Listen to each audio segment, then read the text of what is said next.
All right. So we got the new episode here. Gnarcast is back, this time in video. We got Unabomber 1 and 2 joining us. One. It's been a while. I know it's been since I think September was the last one we did, and it was just straight audio. So this one is going to be a little different. Got some wargasm rep in there. But so up here we got Nick up in Portland. Yep, that's me. What is that? Is that Sunopfer or whatever? Yes. Yeah, French black metal Sunupfer. Yeah. Very good. And we got Jason down on the bottom there. Live from, where's that? Chino Hills? Good evening, Gnarcast group. Well, I'm officially in a town called Eastvale. Or Eastvale. Yeah, I'm like 5 minutes east of Chino Hills. Yeah. So good evening, Kip. Good evening, Nick. I'm so excited to be here. Yes. So excited. I'm just elated. I know I've been pacing back and forth. You know, my wife's like, why are you so nervous? I'm like, because we've never done video before. We've always done just the audio. And well, you definitely have a face for radio, that's for sure. I think we all do. Definitely, we all do.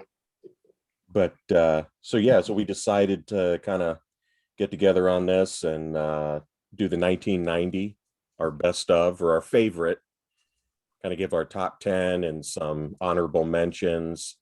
It also throw in some, I didn't mind throwing in some stuff that was like non-metal.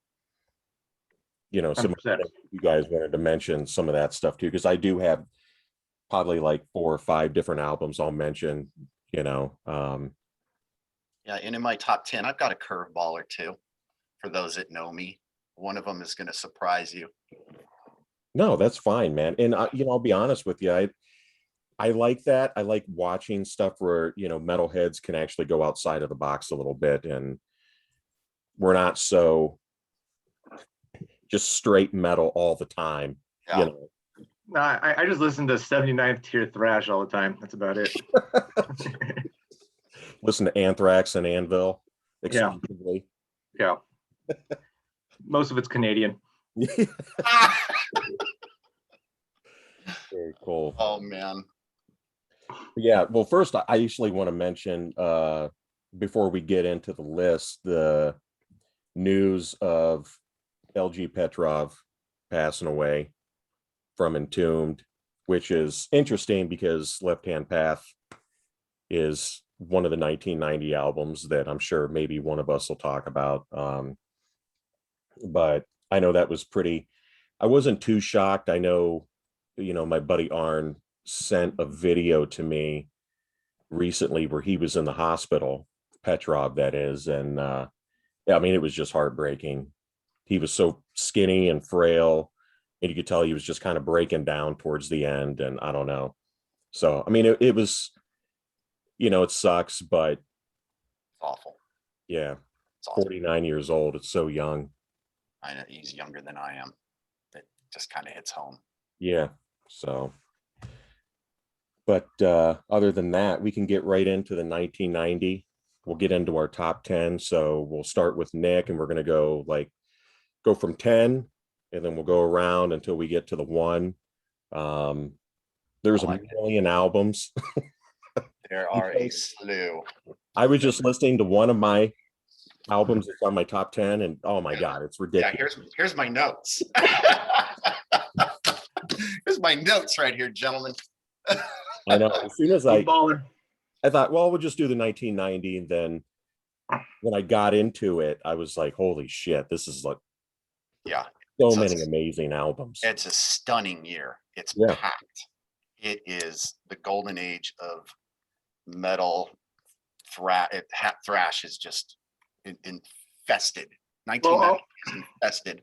And then with one of the albums that's going to be mentioned, I just hear the foundations of the next form of extreme metal to come out with this groundbreaking album.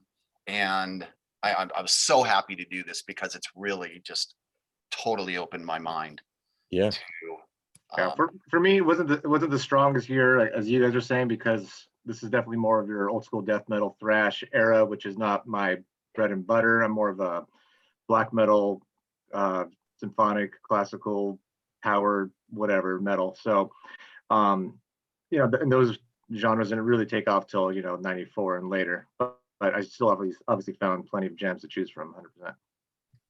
I knew it would be easier for Jason and I, and it'd be a little harder for you, Nick. Yeah. Which is why I was like, man, if we do this again, because I'd like to, maybe pick something would be easier for you, but maybe harder for Jason and I. Yeah, just 2010 Bulgarian folk metal. Yeah. As long as I can use Google Translate to figure out what the band names are. No, but I mean, you know what? We could start with you, man. We can jump right into it and get with the number 10. Yeah. I mean, it's pretty apt that we just talked about it, because my number 10 would be Left Hand Path. There you go. Well, it was just heartbreaking when that news came out, 100%. And, like I said, death metal is not my favorite genre, but that album is so freaking monumentally just insane. It's just such an absolute classic, and just how it's so so cutting edge. Like nothing's really been sound like that ever since. It has its specific time in 1990. Like nothing before it or nothing after it sounded like that album. Yeah. It's just mind blowing. And they're like freaking 18, 19, 20 when they did that. Yeah, that's the crazy thing with a lot of those European bands is those dudes were so young when they recorded those albums that are like, I mean, they're just world renowned in terms of, the metal world, but everybody worships Left Hand Path and, Clandestine and Wolverine Blues. And it's crazy to know how young those bands were. And even knowing, like, think about when Nihilist came out before that, with some of the demo stuff, it's like those guys had to be so young. It's crazy to think about it. And I mean, because he was 49, LG passed away, he's 49, and that album came out in 1990, 31 years ago. He's 18. Yeah. Crazy. And in 1990, how old were you guys in 1990? I'm 11. 11. I'm a November baby, so I spent most of 1990 at the age of 19. Actually, no, that's a good idea. I'm a December, so I was actually 10. Yeah. Until that later that year. So pretty crazy. So that's listeners and watchers, I am the blue hair of the group, as Nick lovingly refers to me as. 100%. I'm you know what? I'm young by birth, I'm blue hair by choice. So I'm right with you. Yeah, your 2020 top 10, top 15 list was pretty goddamn blue hair, man. Thank you. Yeah. Okay, so what about you? What was your 10 there, buddy? Let's see. I chose a very obscure one and done band. These guys are out of Seattle, and this one might not be a true number 10 for me, because I wanted the guys to listen to the 2 CDs of choice, and I really wanted to just pick something really obscure. And I found out that after I chose this, there's an interesting little story about one of these band members and the decision he decided to make, and what could have been in his life, what his life could have been if he decided to leave this Seattle band. It's a one and done. It's on Metal Blade Records. The name of the band is called Bitter End, and the name of the album is called Harsh Realities. Nice. Not nice. Not nice. This is one of my 2 albums that I asked Nick and Kip to listen to. Mm-hmm. What else did I want to point out? The lead singer, we kind of both found out at the same time. The lead singer was Matt Fox. Have no idea who the guy was. He was just a one and done. And on Metal Archives, it mentions that Matt Fox from Seattle, was very good friends with Lane Staley. Yeah. And he was asked to join Alice in Chains. And he said, nope. My bitter end is going to take off, apparently. Yeah, this bitter end bullshit's going to just blow your stupid Alice in Chains out of the water. I'll have the last laugh.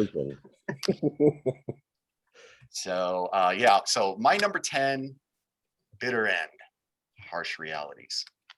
We'll dissect that more later, and I can't wait to shit all over it. So it's interesting that you bring that up, Jason, because my number 10 is Alice in Chains, Facelift. It's the first CD I ever bought. Wow. And that's awesome. It changed my life. I mean, it sounds corny when people say that, but I was so young.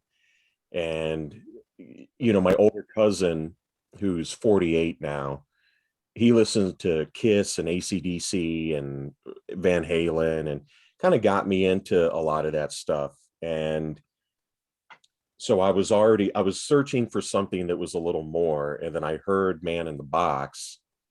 And instantly I remember seeing the video for it on MTV, and I was just hooked. And I went down to our local record store, Quonset Hut, which sadly they're still open, but they don't sell CDs anymore. It sucks.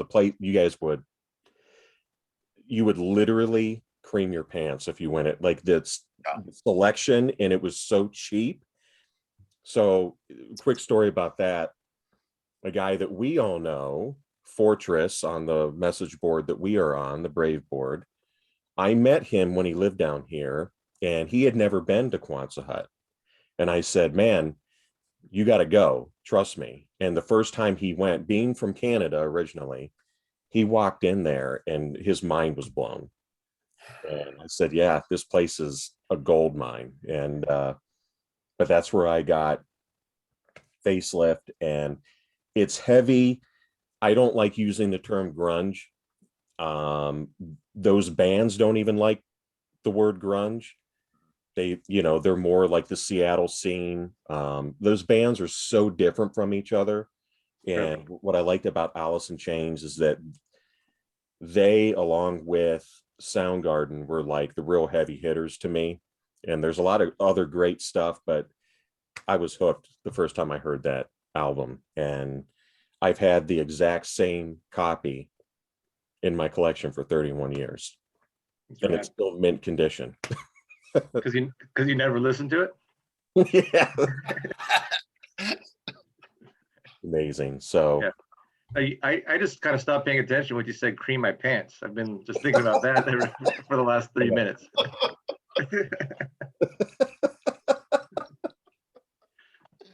Oh my God.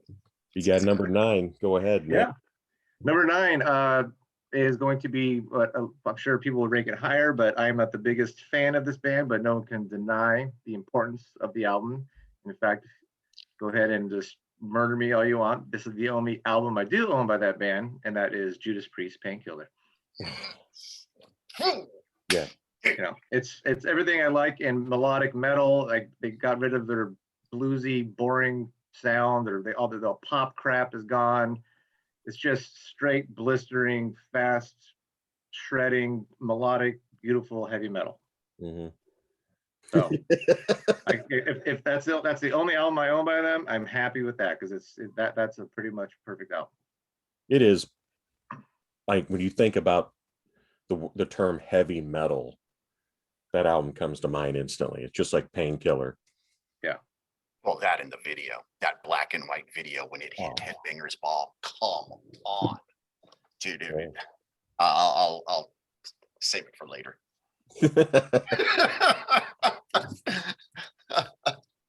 All right, my number 9 is the Curveball. For those that know me, there is no way in hell I would choose this. I have missed out. I have totally missed out. Boy, did I make a mistake. This, Are you this talking band- about your ex-wife or this album right now? talking about the album. For those that know me, I don't listen to this genre at all. I've avoided it and I've avoided it and I've avoided it. And for some reason on my YouTube feed, I don't know, it's 4 or 5 years ago, I just, for some reason, I hit play and I was like, this is incredible. But it wasn't this album. It was their last album. And it was a song. The song was called Scavenger of Human Sorrow. And then I listened to another song and I thought, oh my God, this is this band's last album. I decided to listen to the whole thing and I bought it. So I bought, what was it? The Sound of Perseverance. Yep. Is that the name of the album? As a person, Sure is. It's down there somewhere. Great goddamn album. So what I've done with this band is I have listened chronologically backwards. And then I thought, well, man, Sound of Perseverance, I better look into this album from 95. I think it's Symbolic. Symbolic. Mhm. And then That's my favorite. then I went to Individual Thought Patterns. Mhm. And then I went to Human. Yep. Good job. There you go. And I know, huh? And I bought this one, and it is Death, Spiritual Healing. Very good. And Because Jason, you're saying this isn't your wheelhouse because you're not a big harsh vocal guy, correct? I'm not a big harsh vocal guy at all, but I've sort of gotten used to it. I would say the first harsh vocal guy that I heard was when I went to the Prague Power Festival. It was either it might have been 08 or 09, and Orphanland was there. And they incorporate all the different kinds of voices. So it was given to me in doses. Yeah. And now I'm on Amorphous. I'm doing Amorphous exactly the same way as Death. I started with Queen of Time and I'm working backwards. And oh my God, just that one, because I'm so new to it, we can probably do this again in 2 or 3 years, and that's probably moving up on my list. It's Great. It's Just- awesome. It's fantastic. Just riffs. Oh, galore. Yeah. And it's like it's not as perfect or as flashy as their latest stuff, but it's just filthy. Like I feel like I need to take a shower when I'm done listening to the album, you know? Nice. Yeah, So, I mean, Spiritual Healing is my top. Well, I should say it's my second, because Symbolic is actually my favorite, because that's the first one that I heard back in the day. But Spiritual Healing is my second. Sometimes it ties for number one. I just think it's incredible. I love Bill Andrews on drums. He doesn't really do anything special, but I don't know. There's something about his drumming. Plus James Murphy on guitars, who's anything that guy's in, he just makes better. I mean, he was on Testament Low, made it better. You know, it's like, so. And I want you guys to know, when we were doing this, I've been listening to just a ton of albums. Okay, even on my list, the ones I don't have, I've been listening to Napalm Death. I've been listening to who else? Nocturnus. I was listening to that Nocturnus album, and but I can't get it. I was listening to the Entombed. Yeah, I'm not there yet. Okay, my mind is still like, you know what, dude, Chuck just blows these guys out of the water. Yeah, right Chuck's now. old school vocals, they're not really that. They're like, to me, the reason why I clicked with Death or Morbid Angel or anything like that is because the vocals, I think, were more easily accessible. Yeah, they're harsh, but especially Chuck, they're still discernible. You don't have to read along with the lyrics. He's actually pronouncing, he's actually Diction. speaking the word. Yeah, thank you. I like to use the word diction. Yeah, diction, because diction is great. You can 90% of the words you actually understand while he's actually using the harsh vocals. So it makes sense that making that's working out for you. Yeah, Sure. death metal with diction. He's death metal's version of Ronnie James Dio. I my buddy actually that Jason, met at Prague Power. It's Mark.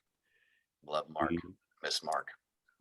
we were going to go see Death when they toured with Hammerfall, and we were like, we'll wait till next time. Yeah, Never saw him. He died. I've got another story like that next round. I'll go to mine. Well, next time. Yeah. My number 9 that Nick is he is gonna love. Yes.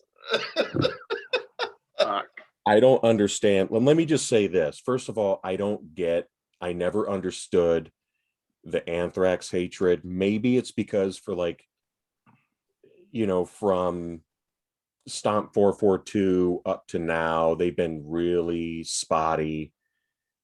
They've been kind of a joke, in my opinion, in a lot of ways. But when Persistence came out, that's golden age. this is so heavy. And it's Among the Living is like seen as their classic. Mhm. And then State of Euphoria, which I still love. I know a lot of people didn't like it because they seemed to be a little goofy on it, especially with what they were wearing. And Jason, all the Bermuda shorts and the Anthrax being goofy. What? There's nothing goofy about this. This is the heaviest thing they've ever done. The songs, the riffs, It's like as heavy as Celine Dion. Then it's pretty impressive, dude. But this is great. This is actually has a little bit different of a cover because this is the anniversary edition that came out recently. So the original cover the clock is like completely round. This one's a little melted there. So printer failure. Yeah, but I don't understand how anybody couldn't like this or Among or Spreading the Disease. I know a lot of people absolutely worship Fistful of Metal for good reason because it's great, but Persistence of Time, man. Belly of the Beast. My God, In My World, Keep It in the Family, Blood. Everything about it is perfect, absolutely perfect. And this was at the time, the last album with Joey Belladonna, and then the next album was Sound of White Noise. That's when I left. That's when you see I love John Bush, I love Armored Saint, and I love that album, but I don't love anything else he did with Anthrax. I'm right with you. John Bush is legendary. Yeah. In Armored Saint. Yeah. I saw Anthrax as a thrash band, and John Bush is not a thrash metal vocalist. No, he's not. And you know what? I saw Anthrax once, probably 7-8 years ago. And I can tell you right now, Joey Belladonna sounded as good as he does on old live stuff. The band was just amazing. Absolutely amazing. So that's my number 9, much to Nick's dismay. Yeah. Thank you for that. That was like the most uncomfortable 3 minutes of my life. All right, my number 8 is I put it up there with like similar to Dio's first album. Like, how the hell is he going to top this? And a lot of people put Last in Line as possibly even better than Holy Diver. So I'm going with number 8 with Danzig 2. It's like there's no way that they can do anything better than this. And it's debatable. You might think 2 is better than 1, but if you say either or, no one's going to argue with you. Mm-hmm. Danzig 2 just took the same ideas, but I think just developed them a little more, got a little more variety to it. It just really clicks with me. Danzig just prime form. He figured everything out and just knocked it out of the park with that bastard. Plus, the cover is his fucking chest. So yes. Who doesn't just love seeing Danzig's nipples and hair? Do you have the original where the book turns into an upside down cross. No, my brother had that though. Yeah. So you go. That is so metal. Yeah. There you go. Yeah, I mean, I love that guy ever since the Misfits, obviously. Yeah. And that guy is just such a clown nowadays. It's kind of sad, but holy smokes, that early stuff is just impeccable. To me, 1 through 4, especially 1 through 3, I think are legendary albums. But 2 is like, you're right, man, the pinnacle of Danzig albums. And that, if I remember correctly, that band, it was really only supposed to be Glenn with revolving musicians, but that band worked out so well that they just kept it for the first several albums. And John Christ is such an amazing guitar player. He was on my list of top 10 guitarists. He's not on the Danzig Does Elvis album that came out last year. no, you know who is Tommy Victor from Prong is his guitarist now. Now here's the thing. I never heard it. I love Prong, but Tommy Victor is not a bluesy guitar player. And so I've seen Danzig live recently several times, and he can't do it. He's a good guitar player, but he's more hard, like old school hardcore thrash crossover, like that style. He's not John Christ, and it just does not sound right. So, John, I mean, this lineup was amazing. And my friend Arnie, he always, actually, and my friend Jason, they both tell me a story of a show they saw in Cleveland, and it disgusts me because it was Sabbath on Dehumanizer, Danzig, and Trouble right around this time. So right around, I think it was probably like around 92. So it was probably Danzig on 3, and then Trouble either maybe on Manic Frustration or something, or the self-titled. But that show, that was the tour that went around, and I was like, you gotta be classic lineups of all the band, Sabbath with Dio. It's just unreal. That's amazing. And I have nothing to add because I just started listening to that album over the weekend too. And the only comment I have is after the Danzig 2 and then the slash, how do you pronounce that last word? Is it Luce Fugi? Is it Lucifuge? Is it? I just say, I've always said Lucifuge. I think my dad would say Lucky Fuggy. I'm pretty sure people say lucifuge, but Lucifuge. Just some made up word. But I like Lucky Fuggy. Yeah. Lose a fuse. What do you think of it? You like it? I mean, yeah, it's all right. Yeah. There's nothing really that I've been listening that I just really just hate and say, oh, this is just complete shit. But yeah, I mean, I've been really enjoying this weekend. Just lots of new music, lots of new 31-year-old music. Very cool. Good age. Oh. All right. How about you, Jason? You're 8. I'm on 8. Gosh, long story here. This is my curveball, another one. Let's see. 19 years old. Trying to get into some other music, and Stevie Ray Vaughan gets hot. He gets hot. He's on the radio. I'm listening to it. I'm like, man, this guy's pretty good. I'm at Cal State Fullerton. It's early 1990. I'm getting ready for school. My mom's in the kitchen making breakfast. She has either the Today Show on or Good Morning America. It's one of those two. And she's like, Jason, do you know about this guitar player? This guy's pretty good. Maybe we can go see him. And I'm like, yeah, Mom, that's Stevie Ray Vaughan. His last studio album came out in '89. I think it was In Step, right? And she's like, I would love to go see that guy with you. I'm like, we'll wait. The guy's young. We got plenty of time. You know, we'll just find a tour later on. And of course, we all know the story about the helicopter crash. And this guy played during that show. And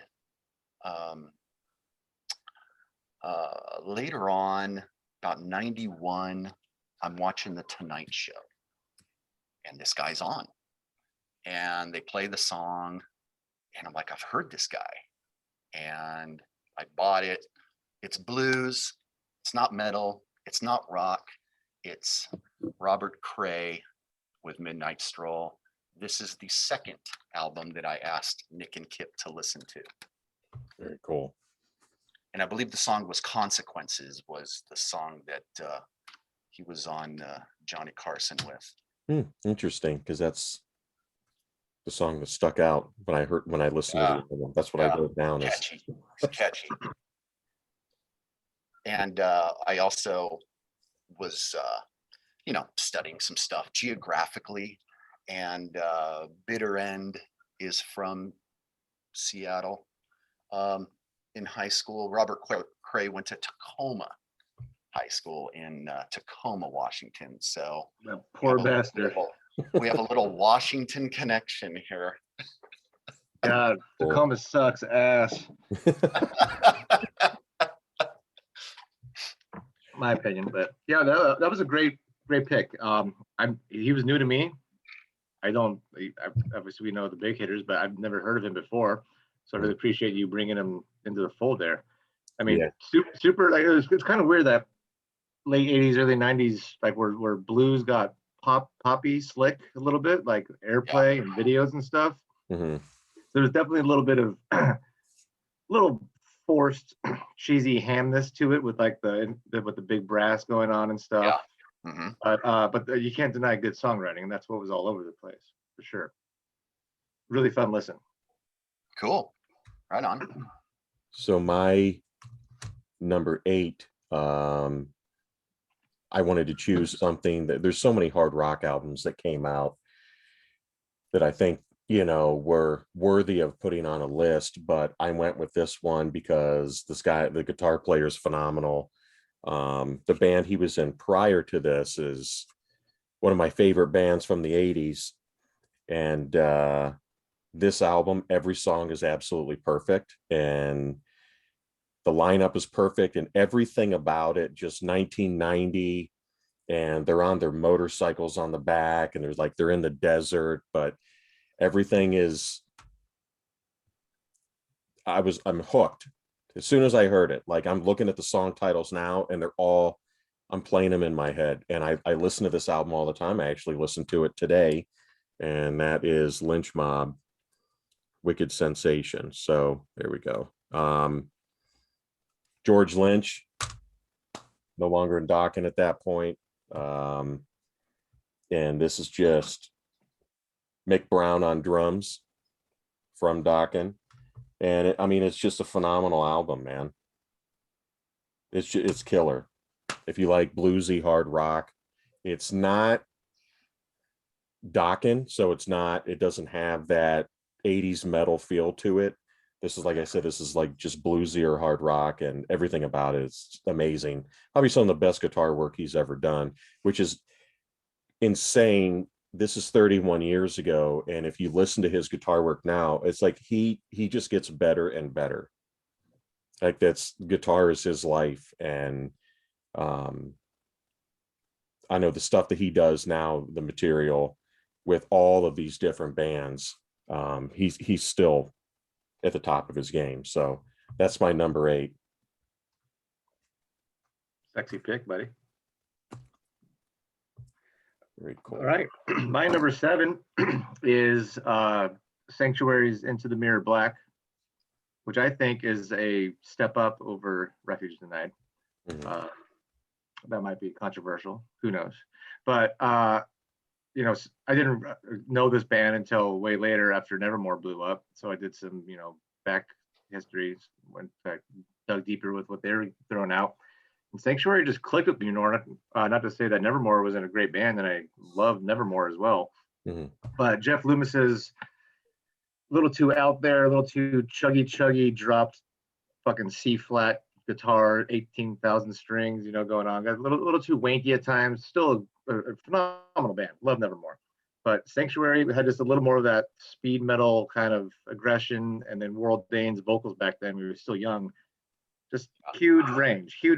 Like that, I think the older he got, he lost that range. And over those albums, Yeah. he's all over the place. And his falsetto isn't like embarrassing. It's not cheesy or corny. It's just freaking good. Mhm. He's communicating with bats. Yeah, and it's another thing I was thinking about too when I was listening to a lot of these. Is all these '90s albums, like the production back then was so great. Mhm. I love, like, that's true. I probably towards the end of the analog era, and just how everything is just full. It doesn't sound like, you know, the Yeah.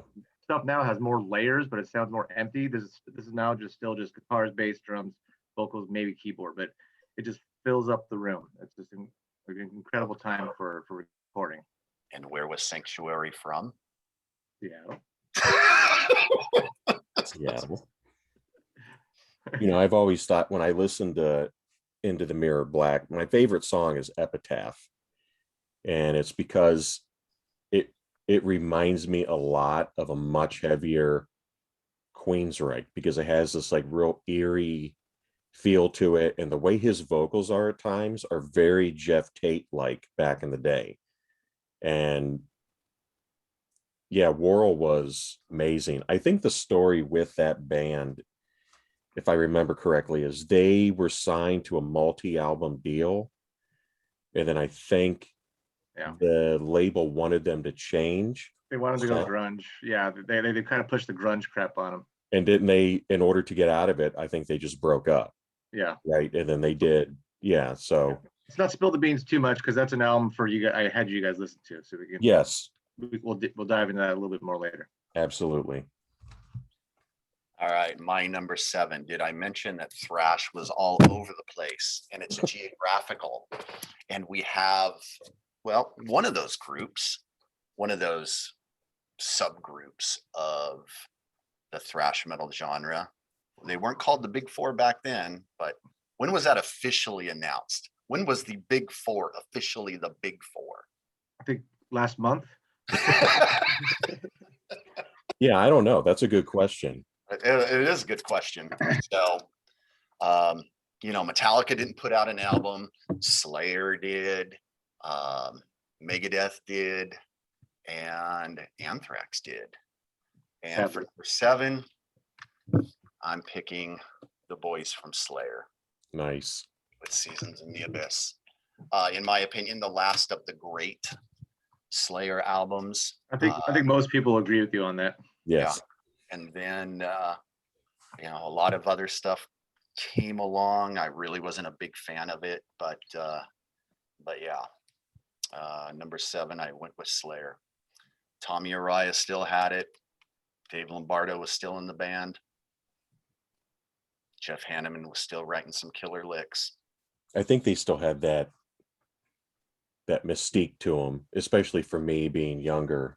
I just always thought that they were completely insane. And I think that album was played by soldiers during the first Iraq War. And I think they played that and blared it to freak out the enemy. And Yeah, that album to me is, I agree, it's like the last great one. I do the live album, Decade of Aggression, awesome. Divine Intervention, I like it, you know, I think it's pretty cool, but to me Seasons was that was it. I agree 100%. Everything that was Slayer ended right there to me, even though I did enjoy the last one they put out, and I did enjoy Divine. Seasons in the Abyss, everything about it is flawless. I mean, the production, the playing. You got to say something for Musica and Diabolic or whatever the fuck that thing is called, right? What's that? Musica and Diabolic or whatever the hell that album is. That's their apex. Diabolus and Musica, I think. Whatever. Yeah, Isn't that their apex? I thought everyone loved that one the most. Oh my God. That you know, and I talk to Slayer fans and they're just like they like that too. Real quick funny story, when the Big Four did the tour, I don't know, 10 years ago plus, they played it in the theater, in movie theaters. And so my buddy and I bought a ticket and you could go see, God, Anthrax was on first. Of course. And then openers always. but I think Megadeth may have been on second, and then Slayer, and then Metallica obviously headlined. And you just sat, it was like $20 for a ticket, and you just sit there and just watch a live show. And they had some backstage stuff here and there. Everything was Anthrax, flawless show. All the fans in there were totally normal. And yeah, Megadeth was on next, totally normal. Everybody was cool. Slayer went on. Two guys got up, Lost their arms. and went completely ape shit, ripped their shirts off. The one dude was up on the theater, like on the screen, pushing it. It was going, and he was going, fucking Slayer. Come, and my buddy and I always joked with each other because he kept going, come on, people, come on, just over and over again for like an hour. And everybody else is just like, come on, man. Like, we just want to watch the show. And these dudes were going nuts, throwing shit, trying to rip the seats out. And then as soon as Slayer went off, the shirt went back on and they sat down and they were just watching Metallica. I was like, all right. Yep. It's great. So I'll go quick with my number 7 because Nick already mentioned it. Yep. Luca So, Food. Luca Food. what'd you call it? Lucky Fuggy? Lucky Fuggy. I mean, just quickly though, everything on it, every single song, I mean, is absolutely classic. The playing is unbelievable. Drummer Chuck Biscuits, love his drumming. I loved how he looked when he drummed, when he played, because he sat so high up that it looked like he was standing up behind the kit. And God, what punk band was he in? Was it DOA? I know. I don't know. I think he was mentioned in stand-up drummer Stray Cats. I don't know. No, I think he was in also on my favorite Social Distortion album, which is White Light, White Heat, White Trash. He played drums on that as well. And naturally, it's like the heaviest one just because of his playing, but the band's amazing. I know several years ago, I remember I got on the internet and somebody was like, oh, Chuck Biscuits died. And I was like, no, like freaked out. But it was like one of those stupid hoaxes. Chuck Biscuits came out and just said, no, I'm still here. I'm still alive. And everybody's been asking for a reunion with that original lineup, with Eerie Von, Chuck Biscuits, John Christ. John Christ still looks the same and he still sounds the same. And I think he still teaches guitar. He's a teacher at a college, I'm pretty sure. And they asked him, would you go back with Danzig if he asked you? And he said, not only have I been playing this whole time, so I haven't lost any of my ability. He's like, I still know every single one of those songs by heart, and I play them all. If he called me, I'd be there in 2 seconds. It'll never happen. That's too bad. That's too bad. I know, and I think I listened to a big interview with Eerie Von, who was, and it's Nick, Eerie Von, bass player, was Misfits photographer. And you have such a fucking database of bullshit, man. Like your brain is just useless. If I was a scientist, I mean, there'd be no more cancer. But yeah, if you were a gaming system, you'd be a Commodore 64. But yeah, so who was the photographer for Danzig? Jesus Christ, or the Well, Misfits. well, he knew Danzig, so I mean, they kind of came up and they asked him, and he was like, "Glenn is just he's a character, and I don't ever see it happening." I think Chuck Biscuits and my buddy Jason, that I do another podcast with, is a Danzig fanatic, and this guy could tell you what he had for breakfast last Tuesday, and he tells a story about how Chuck Biscuits literally said that if I see Danzig, I think if you put them in the same room, Chuck Biscuits was like, I will fucking kill him. So whatever, it's never going to happen. It would be amazing to hear it. Yeah. So, and if you want to, Jason, if you really want to hear something cool, Glenn gave one of his songs to Johnny Cash. And Nice. Johnny Cash sang, it's a song called 13. Okay. And it's awesome. All right. Very cool. So I'll do that. Like, for those that don't know, I teach math at Anaheim High School, and every day during the week here during the pandemic, I've got themes for each day of the week before the students, log into the class. And Wednesdays are my Western Wednesdays. So I'll throw that one on. I'll throw 13 on a week from today. yeah, if you just search up Johnny Cash 13, it'll come right up. So I'm on it. but that's my number 7. Thank you. All right, but before I get to my number 6, Kip, it was a spinach quiche that Danzig had for breakfast last Tuesday. Just letting you know. My number 6 is not his best album by any means, but it's the first album like I owned and listened to repeatedly, and that is King Diamond, The Eye. Kind of probably people would say the last album from that classic era. Mm-hmm. Definitely, it's not even in like my top 5 King Diamond albums, but it was my first King Diamond album that I listened to like on repeat. So it's kind of my introduction to him. So it's higher up the list than probably it should be for a lot of people, but since it has that nostalgia factor, like the first song, "The Eye of the Witch," that's pretty much my first introduction to King Diamond. I'm like, what the hell is this? Mm-hmm. I don't know if I like this or not. This is just weird. And then once I got more through the album, I'm like, okay, I kind of get what's going on here. There's nothing else that sounds like this. No one ever will sound like that. So that's what it is for me. Very cool.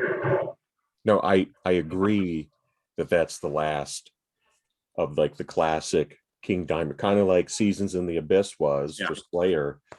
Everything about The Eye, I can pull it out here. The Eye, not my dick. But the cover, everything about it was so cool. I mean, one of the few bands, King Diamond and Merciful Fate, that I still have the originals of all of them because I think they sound better than the remasters.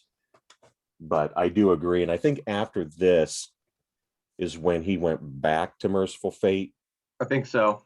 And then they did, which to me sounds like 90s King Diamond to me. I love it, but it also doesn't have that old school Merciful Fate feel. But I like The Eye. I always have. It's not my favorite King Diamond. Like you said, it's not even in your top 5 really, but it's still a King Diamond album that is still ranks lower on the list, is better than most people's albums, in my opinion. 100%. So all right, here number we go. 6. Did I mention thrash metal? Let's go to Germany. Never heard of it. Let's go to Germany. Let's go to the Teutonic Four. And by the way, when were the Teutonic Four labeled the Teutonic Four? Was it last month? It was 2 months ago. It was 2 months ago. Well, who would that be? Sodom, Creator, Sodom, Destruction. Creator, Tankard, and Destruction. Okay, cool. They all put out albums in 1990. All 4 put out an album. Everybody knows that I am a Tankard geek on the board, but you will be surprised. It is not the meaning of life. I felt that was sort of like a little bit of a downgrade for Tankard versus the Morning After. And I consider this album to be the last of the great albums, and I chose Creator's Coma of Souls. Yeah. And I looked on the back and I forgot this one's a major label. This is on CBS Epic Records. Mhm. Oh. Yeah. So no more Noise Records. They go from Noise to Epic, Epic Noise. So yeah, the songwriting's great. I think it's intelligent. Millet's got a fantastic voice. I love The Return. I think they're still putting out some good stuff even today. It's Mhm. just that mid 90s, late 90s, they decided to change, I guess, when the grunge movement came, and then they decided to change their sound, try to cash in on that. But yeah, Coma of Souls, That's my favorite. the last of the Creators. Yeah. People of a Lie, the guitar playing, Yeah. everything about it's awesome. Yeah, when the sun burns red, you got to have a song about, the ozone layer. Don't bring it up to X Disciple X, man.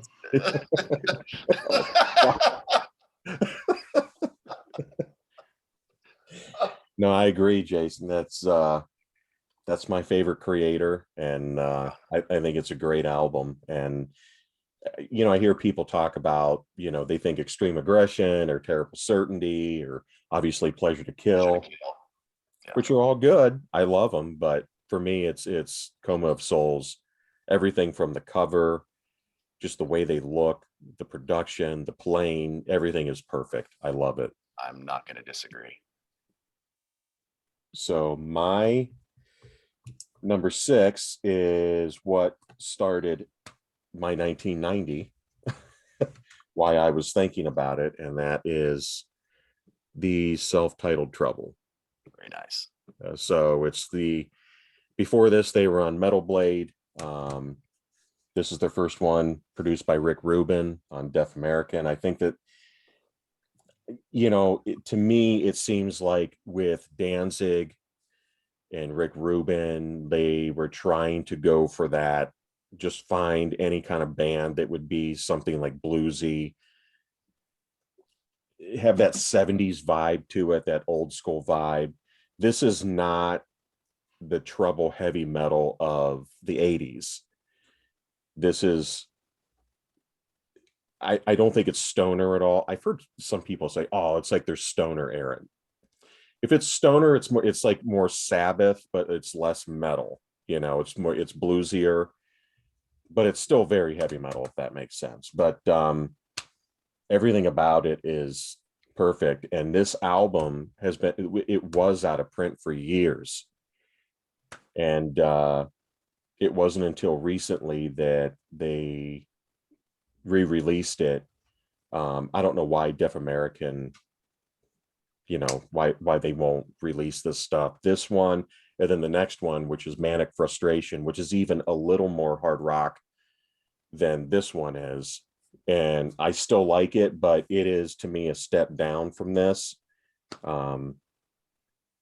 Every song on here is absolutely perfect. Psychotic Reaction is probably my top track, that or The Wolf. What's weird is most old school guys, even if they're like really into death metal, if I mention Trouble self-titled, they're like, oh my God, dude, that album's absolutely amazing. And very unique vocals from Eric Wagner. To me, Trouble is Eric Wagner. It's, the guitar riffs are great. But Eric Wagner is the voice of Trouble. The guy singing for him now, Kyle Thomas from X-Hoarder, is now in Trouble, and it just doesn't fit. There's something there, but Eric Wagner left, and his band is called The Skull from Trouble, that album. From that album, yeah. And that sounds more like classic Trouble than new Trouble does. So it's like, if people want that old school feel, go for The Skull. I hate to say it, even though I love Trouble. I've seen them numerous times, mostly with Eric, and they're amazing live. I actually saw them with Eric at the Brave Words Bloody Knuckles Fest in 2003. And it was one of the best shows I've ever seen. I can't remember if it was that. I think it was actually, no, it was Trouble was there, and I sat in the balcony and checked him out. That was amazing. Michael Denner from Merciful Fate was walking around with penny loafers and no socks and a fucking sport coat like Miami Vice. And I was like, God, that guy looks like Michael Denner. And but I sat in the balcony and watched Candlemass with the classic lineup, and I sat right next to the band Wolf. Nice. So young, they were Yeah. like nobody at that time, and Love Wolf. a bunch of Swedish dudes, and they smelled like BO. It smelled like chicken soup, dude. It was like they were just sitting up there watching Candlemass, and That smells like Jason's dick. Wow. It's interesting. Considering the fact that I ran into Wolf at the Atlanta airport for 1 year of Prague Power when they were there, and they were nice enough to take a picture with me. Next, do they smell like chicken soup? We took the picture. I was at Chick-fil-A in the airport, and I just saw them walk by. Hey, can you take a picture? Sure. I mean, you gotta think this is 18 years ago for me, and they were so young. The year I joined the freaking Brave board, 03. Wow. Yep. Fucking blue hair special, dude. It's great. All right, let's move on. I'm gonna go to number 5 here. 5, yeah. This is my what'd you call him, Jason? Your curveball. Curveball. This is my curveball. This is my curveball. Not as popular as the first 2 albums, and a lot of fans felt let down because they kind of lost the acoustic, somewhat aggressive maniacism from Mr. Frank Black. Less of Kim Deal's backing vocals. The production was definitely slicker, but this is, for some reason, as much as I love the first 2 albums, Bossa Nova by the Pixies is going to make my list at number 5 here. It's just a awesome pop record. Still has everything you want from the Pixies, with the short and sweet songs, the weird ass lyrics, Frank Black just being insane. It's definitely more electric than the previous albums, but with songs like Dig for Fire, Is She Weird, Down to the Well, there's just so many great songs over it. And I love albums like this because every song is like 2.5, 3 minutes, doesn't overstay its welcome. And I've always had a soft spot for the Pixies. And then when I kind of did some research for this and I realized that came out in 90, I knew I had to throw it on there. And I can't believe you 2 bastards have never even heard not even this album, but no Pixies at all. I was waiting for a little stop in your speech there. I was going to ask Kip to raise his arm up and show a picture of the Pixies CD. So how have you 2 never heard any Pixies at all? How's that possible? You know, I've always seen the name. I've heard some of Frank Black's solo stuff. I just never, just one of those bands that just kind of, in my late teens, I had blinders on. It was just thrash. Wait, Pixies and thrash. All right, I'm not listening to it. Mm-hmm. Yeah. All right, well, fuck you guys then. That's my number 5. I did listen to Bossa Nova. And I listened. What was the other one you told me? The one there was a one before Bossa Nova. Before Bossa Nova was Doolittle, but before that is Surfer Rosa. Yeah. Surfer Rosa is their first one. This is their 3rd album.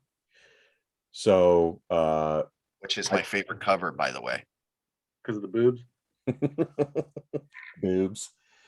Yeah, so I checked out Bossa Nova. There were parts of it that I really enjoyed. Just straightforward, in your face, like good rockin' tunes. when you said Frank Black and how he was just kind of weird in some of the lyrics, and I think that sometimes I didn't hate it, but it kind of threw me for a loop a little bit because of the way some of the song structures were and whatnot. And for some reason, I always thought the Pixies were like some, I don't know, just in my stupid shit. I always thought they were like some Irish punk band or something. I don't know why. You think of the Pogues or something? I think that's probably what I was thinking of, the Pogues. But I don't know. It's cool that, I have stuff on my honorable mention that if we get to it, it's kind of like that, where, not everything that I listen to from 1990 is just like straight metal, and so it was cool to see the Pixies on there. Now that I know what they sound like. They only have 4 albums. You should check them all out. Especially the first 2 are the ones that people love. Like some people don't even listen to the last 2, just because they're not as, they define themselves off the bass playing and the harmonization and the acoustic guitar that Frank Black and Kim Deal had. And this album doesn't have nearly as much as that. But for some reason, me just being a contrarian, this is still my favorite Pixies album. I don't know why. No, that's very cool. All right, math teacher. Math geek. Number 5. Let's go to the great country of Canada, shall we? Let's talk about some Canadian thrash. Annihilator put an album out. That's right. Annihilator put an album out. Razor put an album out. I think it was called Shotgun Justice. Voivod, Nick's favorite, Voivod. They did not put an album out. Thank But God. the absolute diamond of Canada, the next greatest band behind Nickelback. Band of Rush. We're gonna Nickelback started in 1990. Oh, Sacrifice. we're gonna go Sacrifice with Soldiers of Misfortune. Very cool. What I really like about Sacrifice, and we were talking about this earlier and I brought it up, that is a band that has stayed intact their entire career. No lineup change. A 4-piece their entire existence. The 4 guys, I believe the rumor is they're recording as of right now for a new album. This is their, whatever you want to call it, this is their pièce de résistance, if you want to call it that. Songwriting. So they're from awesome. French Canada, is what you're saying? No, they are from that's Voivod. I think Voivod. No, you said pièce de la résistance. Stupid joke. Sorry. Bad joke. Yeah. Just good songwriting, fast. They get tighter. It gets crispier. I know a lot of fans like sloppy thrash metal. I liked the crisp thrash metal, great production. Rob's voice is still amazing. You like the newer stuff that they did? I do. I think they put out The Ones I Condemn, but that was 2009. So it's already been 12 years since they put out an album. So it's time for them. That's my good. I've never heard it, but if you call it tight and crisp, then I got to listen to it. So. That was one that I did not ask you guys to listen to. So no, I've Sacrifice, that album in particular, I always loved that because that's on Metal Blade, right? They were released. It was Fringe, I believe, in Canada in 90. We Yanks got it in 91 on Metal Blade. Very cool. No, it's razor sharp thrash. I mean, it's It's definitely not cut from the same cloth as Annihilator or Voivod. Very different, but more straightforward, just kind of in your face. Yeah. No, very cool pick. So one of the great, just gritty, snarly voices. Yeah. Ash and Rob Urbanati. Just fantastic. Love it. Can listen to it all day long and not get bored of it. I know how hard that is to comprehend, Nick.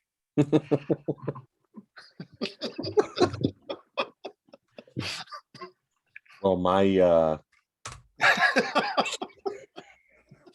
number 5, I actually switched it around a little bit. My number 5 is one I gave you guys to listen to. That's Count Raven, Storm Warning. This is absolute old school, perfect European doom metal at its finest. Everything about this album. I mean, when I remember seeing the album cover of it years ago, and I picked it up not knowing what they sounded like. And this one has a different vocalist, Christian Linderson, who was in some other stoner bands, Terra Firma. He was also in a band called Gotes, Gotus is great. But he was only on this album. And then Dan Fondelius took over on vocals, who's very, very Ozzy Osbourne, run through like a Swedish filter. But the reason I like this, everything about it is just classic doom metal. Doom is my thing, old school doom, and every album they released I think is phenomenal. This one is the best, mainly because of Christian's voice. And Christian also, if I remember correctly, he's also in Lord Vicar. Yep. So he's a great vocalist, and I know a couple times I've commented on his Facebook, like he'll post a song, I'll be like, dude, this is amazing, and he's actually gotten back to me. He'll comment, and I'm just like, holy crap. And he's always like, hey man, thanks a lot, so he seems like a nice guy. But my God, this is 31 years ago. And yeah, but Bill Cosby seemed like a nice guy too one time. I've got some pudding if you want to come over. I can't wait to hear what you guys think of it. So, but yeah, I'm sure you can't. Well, I can't wait to hear what Jason thinks of it. Okay. I know what you think of it.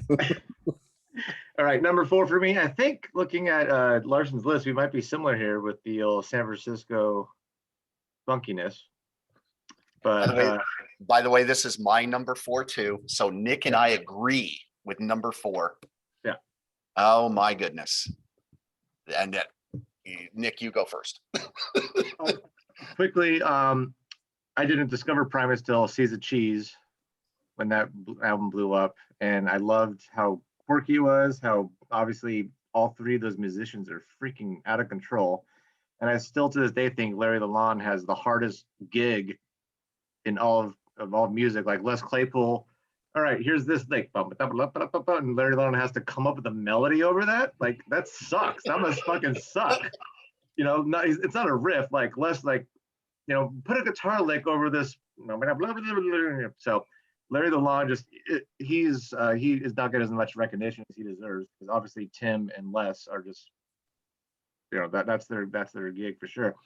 But anyway, I went then after I discovered Cheese, I went back to Frizzle Fry, and I loved, actually, that's my favorite now. Is my favorite album by Primus, because it's still quirky, it's still weird, but it's not as over the top silliness. It's just freaking rad, heavy licks. I mean, you could tell Larry probably had a good influence in there, because it's actually near a metal album without actually being one. It's freaking heavy, it's dirty. Les only had his 4-string bass by then, so he wasn't going too out of control. It's just, and there's not enough to say about it. The first song, To Defy Laws of Tradition, is just probably was my favorite song by them. It's just an incredible album. And I first saw them on Headbangers Ball with the John the Fisherman video. Mm-hmm. And at first it was like, whoa, what is this? And so my blinders, go from there. Oh, maybe to about there. They open up a little bit. They open up just a little bit. Yeah, you're preaching to the choir. Just so different. And the only thing I can add to that is, how many bands are there where the bassist is the lead guitar player? Yeah. and the guitarist becomes the bass player. Mhm. Just Yeah. great stuff. Kip, are you familiar with the album at all? What's that? Are you familiar with the album at all? Yeah, I like Primus. Is kind of probably a weird choice, but the Brown album is probably my favorite because I like the production on it. It's just huge to me. I don't know. It's weird the way the drums sound, but Sailing, Well, that was a different album. That was a different drummer. Maybe that's why. that's That Brain, right? yeah. Is that Brain? But to me, Frizzle Fry and Sailing the Seas Cheese were kind of defined my early high school years. So, I mean, I love both of them. Obviously, I wasn't in high school when it came out. It wasn't until a couple years later. I know freshman and sophomore year, that's really when it's not something I thought I would like, but I ended up hearing Pork Soda from some girl that was at school. I thought it was a joke, but the more I listened to it, I was like, My Name is Mud. something, yeah. And it was like, there's something weird about this, but it's weird, but it's good. And I really started getting into like Primus and Faith No More and the Butthole Surfers and all that stuff. And I loved all of it. So that's Weird, eclectic, bizarre, but cool. Yeah, And- it's like it shouldn't be as catchy as it is because it's so out there, but it's still Yeah. like they have earworms for sure. but yeah, and that's, that kind of led me to I know like Nick and I, we were telling you, Jason, about Sausage. You might Yeah. want to check out Sausage if you like Primus. And Les is just like, Kip and I always talk about Sausage though. yeah. Just saying. I actually, when I lived in Portland, when I went to Aloha High School, my economics teacher, her name was Mrs. Claypool, and she had a picture of Les Claypool on her desk, and I was like, That's fantastic. okay. And I was like, you a big Les Claypool fan? Like, I thought it was a joke, and she was like, yeah, it's my nephew. That's Les. And I was like, what? That's fantastic. And it was like a picture of him just holding like a live shot. Wow. But she was super nice. I only had one class with her, but yeah, she was awesome. I was just like, oh my God. I was like, can I give you some of my shit and then you can like send it to him and then have him sign it? Get him to sign it. Bring it back. But no, it's very cool. Primus is a very cool pick. All right. What about you, Kip? You're 4. My number 4, I know I'm gonna make Castro happy. Very nice. At least Fuck Castro. at least a little bit. And I gotta go with an album that again changed my life. How I viewed thrash. It's good. It didn't end up being my favorite album from the band. It was for a time until I heard the album that came out before it, and that ends up being my favorite. But this one in 1990, every song is perfect. And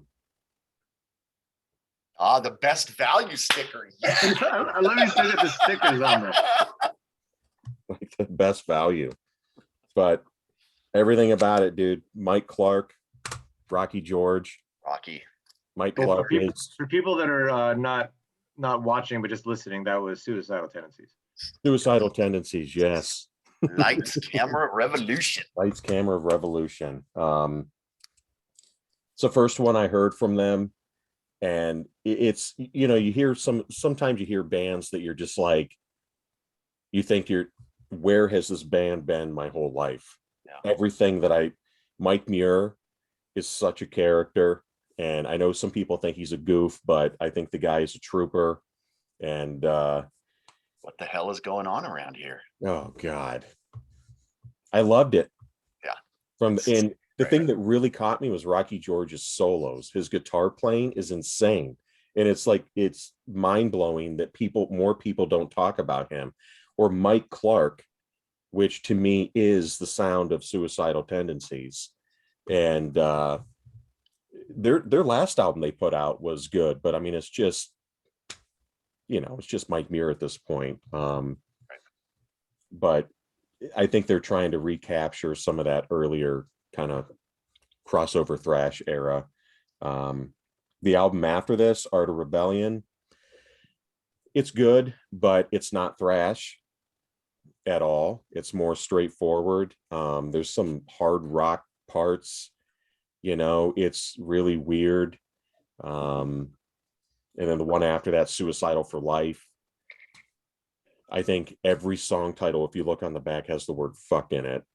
It's like just kind of cheesy, but this is amazing. But How Will I Laugh Tomorrow? As soon as I heard that after this, that became my favorite. I think that's absolutely perfect. Southern California. If we're talking crossover or punk, for me, it's Southern California. Everything about Southern California punk and crossover, Nardcore, anything from Oxnard, like just give it to me. I just eat it all up. And I still don't even know that much about a lot of the punk. I've scratched the surface over the years, but yeah, this album's absolutely perfect. So that's my 4.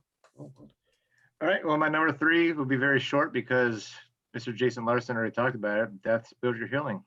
Not much more to say about it. We ran through the gamut of how awesome that album is.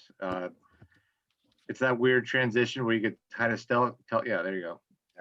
Kind of leaving behind just the kind of dirty death metal, kind of getting to the prog a little bit without getting too proggy yet that it did on Human. Mm-hmm. Yeah, not much more to say since we already talked about it. Excellent. Did you guys see the Chuck documentary? I started it, but then I think I fell asleep or something. I haven't rewatched it yet, but It almost Wait. makes him look like a shithead, honestly. I don't know if that was like intentional, but the whole documentary kind of makes him look like a little whiny bitch about a lot of stuff. And I was kind of like, yeah, I mean, you could tell like his musical genius. And I'm wondering if that's why he had a different lineup on every album. He was just kind of hard to work with, maybe. I don't know. You have to watch the doc. I think they do talk to a couple of guys about some of that. But yeah, I mean, he got some amazing musicians to be on those albums with him. So Yeah, I mean, he pretty much put DeGiorgio on the map. So yeah, that's legacy right there. Just so we all know who Steve DeGiorgio is. Well, he's the owner of DiGiorno Pizza. he is insane. Such an insane player. Great. It's awesome. Yep. My number 3, little band from Texas. Kind of makes me sad because his life was just completely wasted. I was lucky enough to visit the Dallas-Fort Worth area in 2014, and I went to his grave. Had to pay my respects. A very solemn day. A lot of people around. He doesn't have a headstone. He's got sort of like a ground stone, and it covers like the entire length of the, I guess, of the casket, if you will. And it's absolutely beautiful. And got a little emotional. Never got to see this band live, but if the only question now is which one is it? It's Pantera, Cowboys from Hell. Yeah. I enjoy maybe 2 albums, Cowboys and Vulgar. After that, they kind of lost me. Never really got me back, but yeah, those two are really worth it. Yeah, fantastic. It's an unbelievable album. I saw them probably 3 or 4 times. The last time being my wife and I first got together, and she bought me tickets to the Extreme Steel tour, Morbid Angel, Slayer, and Pantera. And actually, it was Morbid Angel, Scrape, Static X, Slayer, and Pantera. Morbid Angel went on. The house lights were on. I thought they were doing a fucking sound check. Everybody, and then it was like, oh, I guess they're playing. Scrape went on, nobody gave a shit. Static X went on, people started chanting Slayer. The dudes from Static X said, if you don't start chanting our name, we're not going to come back out. So people started chanting Slayer even louder. Yeah, They fuck left. Static X. God damn. Oh, it was horrible, dude. It was, I don't even understand why those two bands, Scrape and Static X, they did not belong there. But every time I saw Pantera, it was the first time I saw him was, and I know Thomas Laterno, he always corrects me on it because for some reason I thought it was earlier, but I guess it was later. I saw him in Akron at the James A. Rhodes Arena, and Neurosis and Clutch opened, and it had to be. He's gonna kill me again. He always corrects me on it. It's like 96 or 97. Well, first off, fuck Thomas Laterno. Fire Flicker, Montreal, Yeah, son of a bitch. I know. Randy would like me to say that Laterno's a piece of shit, as he always does. So, but no, but he always gets, for some reason I always think it's earlier, but that was the first time I saw it. And I'm telling you, Dime is just an amazing player. He's, to me, one of the last great guitar virtuosos.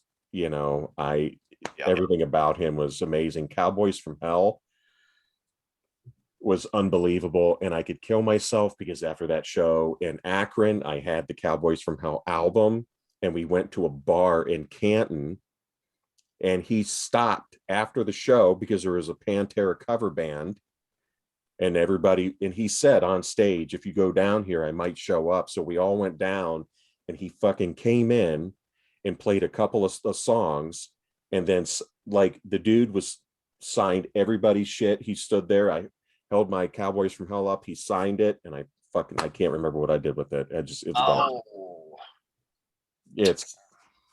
But I'm gonna Incredible that he did that though. That's awesome of him. Yeah.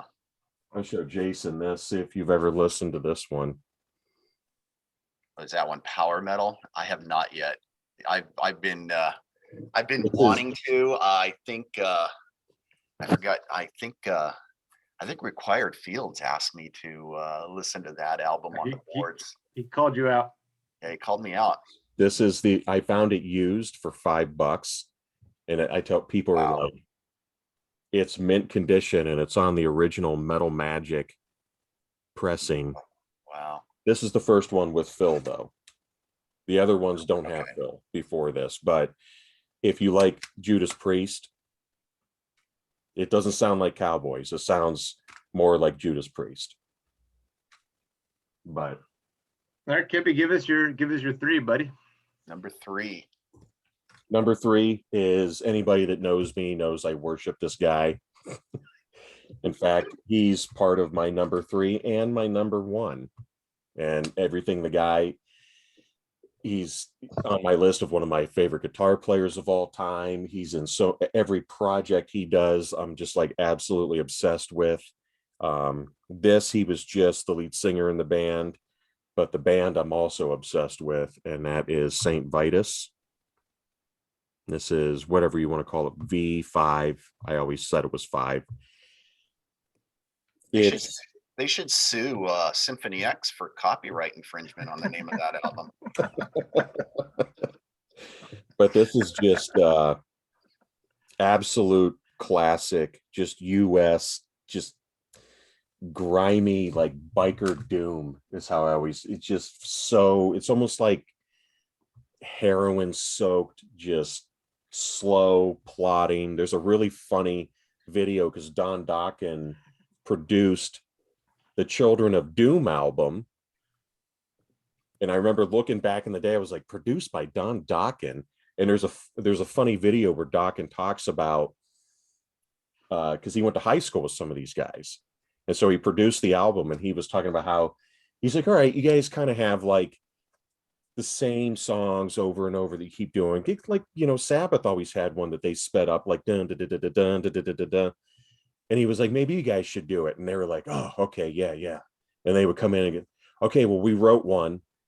And then he was like, okay, let's go. And they would start playing. It would be like, dun, dun, dun, dun, dun, dun, dun. And it's just slow.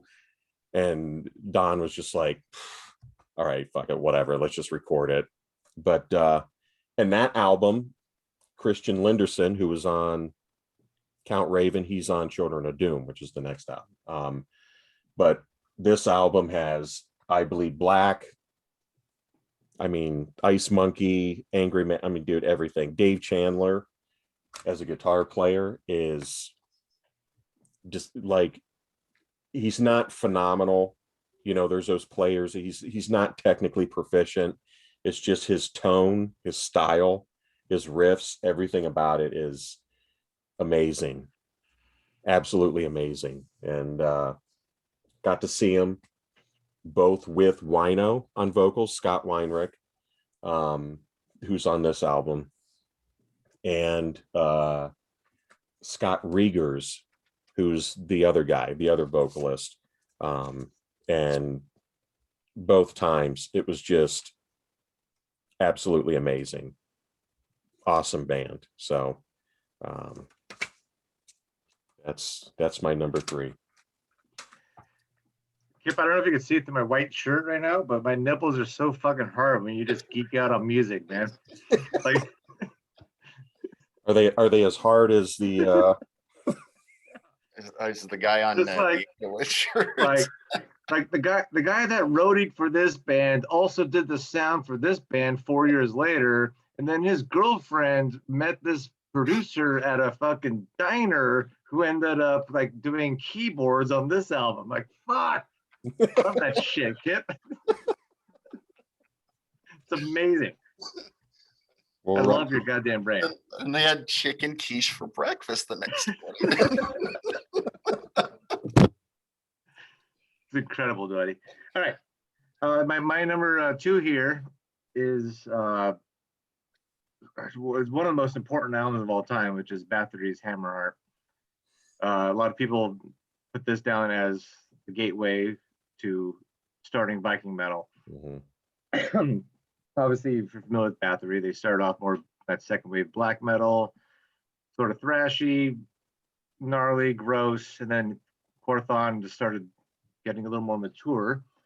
And Hammerheart came out, and people might be thinking Bloodfire Death is like the first Viking album, but that's still kind of black metal with Viking lyrics. But this album, Hammerheart, is where he started the slower, more like hypnotic, longer songs, acoustic interludes, fucking 2 minutes of between songs of seashores and dogs barking and birds chirping and all that shit. And it's such a gem of an album. I know you guys, this is my other one we're going to talk about a little bit later, so I won't spend too much time on it, but like Quorthon's vocals fucking suck, but at the same time they work. It's the weirdest thing. Like no one says, "Oh my god, he's a great singer." And the first time I heard this, I'm like, "Oh, the hell is this?" But after like 4 or 5 listens, you fall in love with it. It's enamoring. It's the riffs are there. Everything is slowed down, drawn out. It's just to me, it's a 10 out of 10 album, even though I know there are flaws with it. Very cool. All right, my number 2 is not. It's not a thrash metal album, but it's close. It's close. So not only did all of my thrash bands come out, okay, but the 2 heaviest hitters of all put albums out in 1990, and we're talking about Maiden and Priest. They both put out albums, and Kip is the Judas Priest freak. Nick is the Iron Maiden freak. I love both. Which one does Larson go with?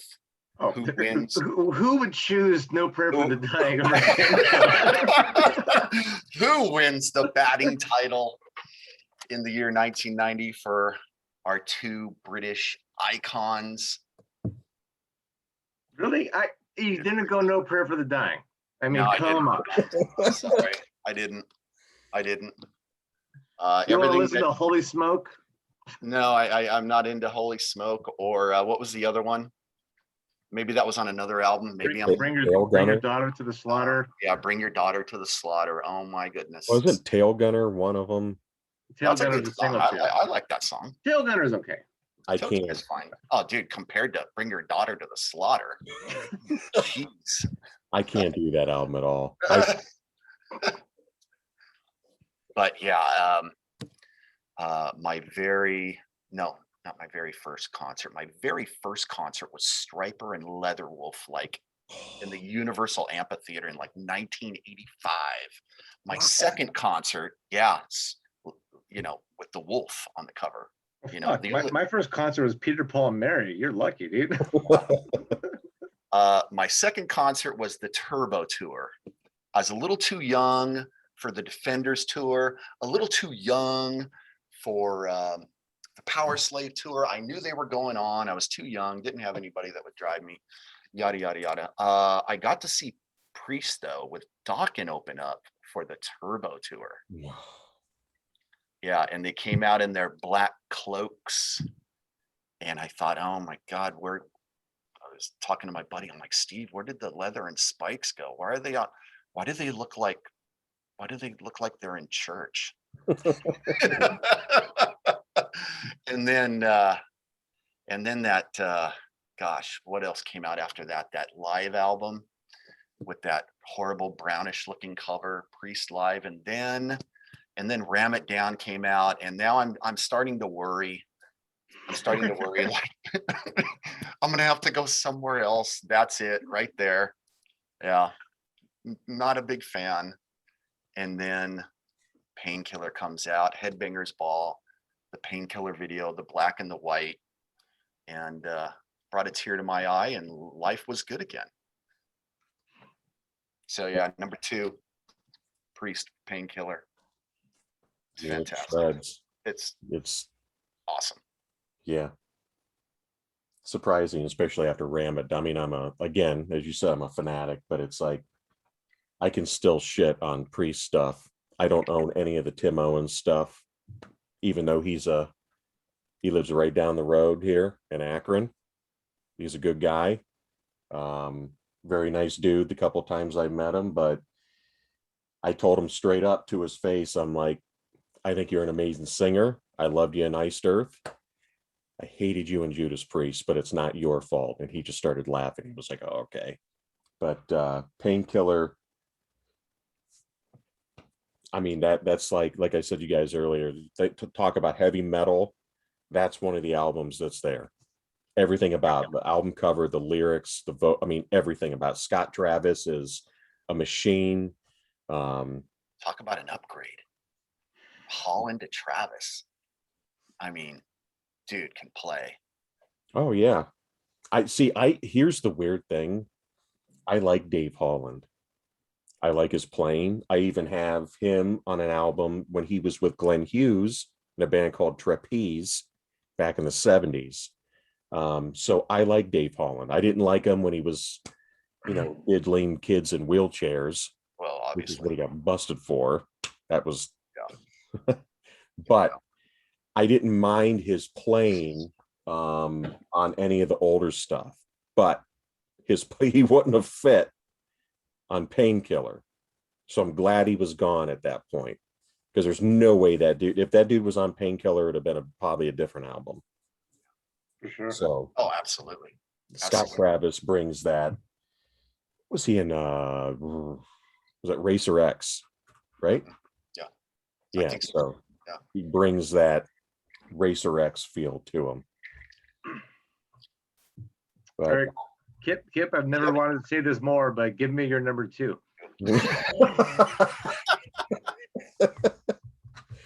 This, everybody talks about different eras of Sabbath, and it's either Ozzy versus Dio.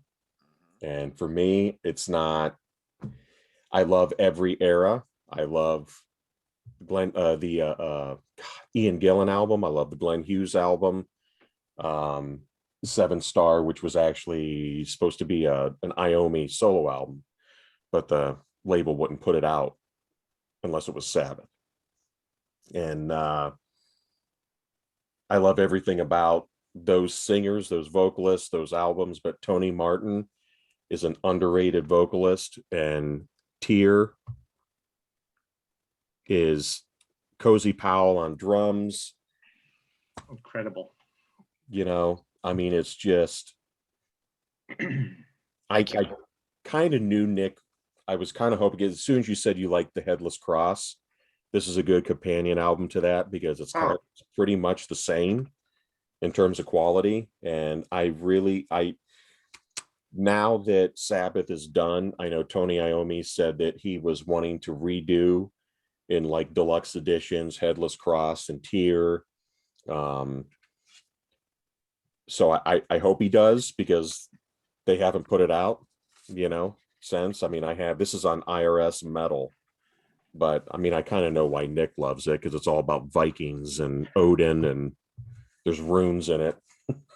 But no, I mean, it's amazing. It's one of the albums I gave you guys to talk about, to listen to, so we can save it for that. Yeah. All right. Thank you for pronouncing that for me, because I was going to pronounce it tire. Here. I think I'm pronouncing it right. I don't know. Jason, you just got into the band Tear. I did. Yeah. Same name, dude. Yeah, I was at a Prague Power one year where they were there, but I think that was during my marriage, and during those years I was in an extremely depressing part of my life, and I don't remember even hearing Tear, and I missed out. Totally missed out. I'm happy you're up there now. Yeah. All right. I think also, so for the number one, Larson and I will tag team this, because there is no other choice. There is, for me, for Nick. I'm so happy that we agree, because it's like indoctrinating him as a blue hair. It's the fucking most. No, this is not blue hair. This isn't fucking. It's blue hair as fuck, dude. No, it is not, because I'm not. I don't choose. Because I don't choose their like 2018 album of the year. But this is one of my top 10 albums of all fucking time, because this album is so ridiculous. Every goddamn song is just a goddamn riff fest, and that is motherfucking Megadeth. This is unbelievable. Yes. There's nothing that can beat that. Like, it's for thrash metal. It's reigns absolute supreme. I mean, there's not a boring second on that. I'll even fucking die on the cross with goddamn what's the guy the bass song Patrol, Dawn Patrol. Dawn Patrol, yeah. I'll even say Dawn Patrol is great. People think that's just a little interlude, but I even love goddamn Dawn Patrol. There's not a boring second on that song. It's just like it hits you right in the face, and it never lets up for 45 minutes or whatever. If you said Holy Wars is the greatest song to ever be written, I'm not going to disagree with you. No, just right away. Like, oh my God, this is just already insane. Within the first 2 seconds, blows your hair back. Doesn't let a second up. Fucking Tornado of Souls is like one of the most understated songs of all time. Oh my God, that's prime time. Nick Menza is just Marty. Piece that guy. And Marty is just absolutely a beast. There's no way I could never choose any other album with this album. Just a I'm not shocked that Jason chose it. I'm shocked that you chose it, Nick. Not in a bad way. I'm just like, wow, okay. So like, I know good music when I hear it. Like, and so like I do love Megadeth, but even the 3 albums before, like I think they're good, but that Rest in Peace is just a perfect fucking album. I got a lot of complaints about the previous Megadeth albums, but the production, the riffs, the drumming, there's nothing that can top that, in my opinion. As far as this, every song you just headbang and just Invisible Grapefruit and sing along with. Yeah. From second one to second, a million. It's just unstoppable. For me, it's one of those. Just thank God I listen to heavy metal, because that album is it's perfection. Yeah, no, I agree. It's 31 years old, and I've got goosebumps talking about it. It's ridiculous. Well, first you were talking about Priest and Maiden. Which one do you go? For me, it's like the same with Megadeth and Metallica. I always go Megadeth, because I've always thought that Dave was just his ability. He was so much better than anyone in Metallica, in my opinion. And he always had, insane players with him, whether it was Chris Poland or Gar Samuelson, Nick Menza, Marty Friedman, my God, coming from, Cacophony and Jason Becker. His guitar playing is just nuts. And the first time I heard Rust in Peace, I mean, it was another one of those albums that you're just like, just blown away, completely blown away by it. And I agree with you guys 100, even though it's not my number one. It's not even the top 10, dude. I know. That's okay. That's why we're here. We're here to pick up the slack. I know when I do these lists, I always think, I got to put stuff in there that I think means like that I listen to the most, that means the most to me. And not saying that because your guys' lists are amazing, but for me, I'm always like, I don't want to put nothing but like Metallica and you know what I mean? Like, because as we all have, there's so many different things that we listen to. And I had Painkiller because I'm a Priest fanatic, and I had Rust in Peace, and I'm like, where would I put these? And I'm like, you know what? These exist like outside of a top 10, and they're like on this pantheon of just greatness. Yeah, like Mob Rules and Heaven and Hell would be. Like they wouldn't even make it on a top 10 for me. They would be above that. And it's like, I get that because this would be my top 10 of all time. So if I'm doing 90s lists, you might want to spread some love because everyone knows goddamn Rust in Peace is the best album from that year. The Megadeth remasters, when I worked at the record store Quonset Hut, Megadeth released, Dave did all the remasters, and when you bought the whole set, and I had to fucking buy Risk with it because the side of it has Vic Rattlehead, and I was like, man, I don't want that album in my collection. Such a piece of shit. I was like, but I'll buy it because it'll look stupid in my my case. So I bought them all. I had all the originals. I took them in. I traded them in, and then I bought all the remasters. Took them home, and all the production's fucked up on it. It's all screwed up. And he like lost vocal tracks, I think, for some stuff on Rust in Peace, and then had to put new vocals on some of this. Dude, it was so bad. The very next day, I took all of them in and I put them in the reshrink box. So they just put more shrink wrap around them. And I grabbed all my originals, and that's what I have now. And I know Fortress in Canada, he always, every time we talk, are you going to go to the UCD? Like, if you ever see those albums, the original, can you buy? Because he did the same thing, and he bought the remasters, and he was like, dude, these are awful. And I'm just like, yeah, if they have them, I can check them out. But I think the remasters sound like crap. The originals are great. Rust in Peace was already a perfectly produced record. I don't understand why they would even mess with it. But I mean, it's thrash metal royalty. So cool. My number one, and again, people are probably thinking, man, why didn't you have Priest or Megadeth, or there's so many other bands that I could have put on there. My number one, now here's the story. It was released in 90. It was recorded in 85, but I'm still counting it because it was released in 90. That's but some of the stuff was in 85. It's weird because this says it was 89, but then other stuff that I read said that it was like 85, whatever. I don't give a shit. It came out in 90. It was just re-released on Relapse Records. This is the original on Hellhound that I bought. Hellhound Records, which is a great doom label out of Germany. Wino, Scott Weinrich, this is his band. Guitar, vocals, everything about it is just filthy, just like, I don't know, straight ahead hard rock, doom. I just think it's everything about it is just amazing.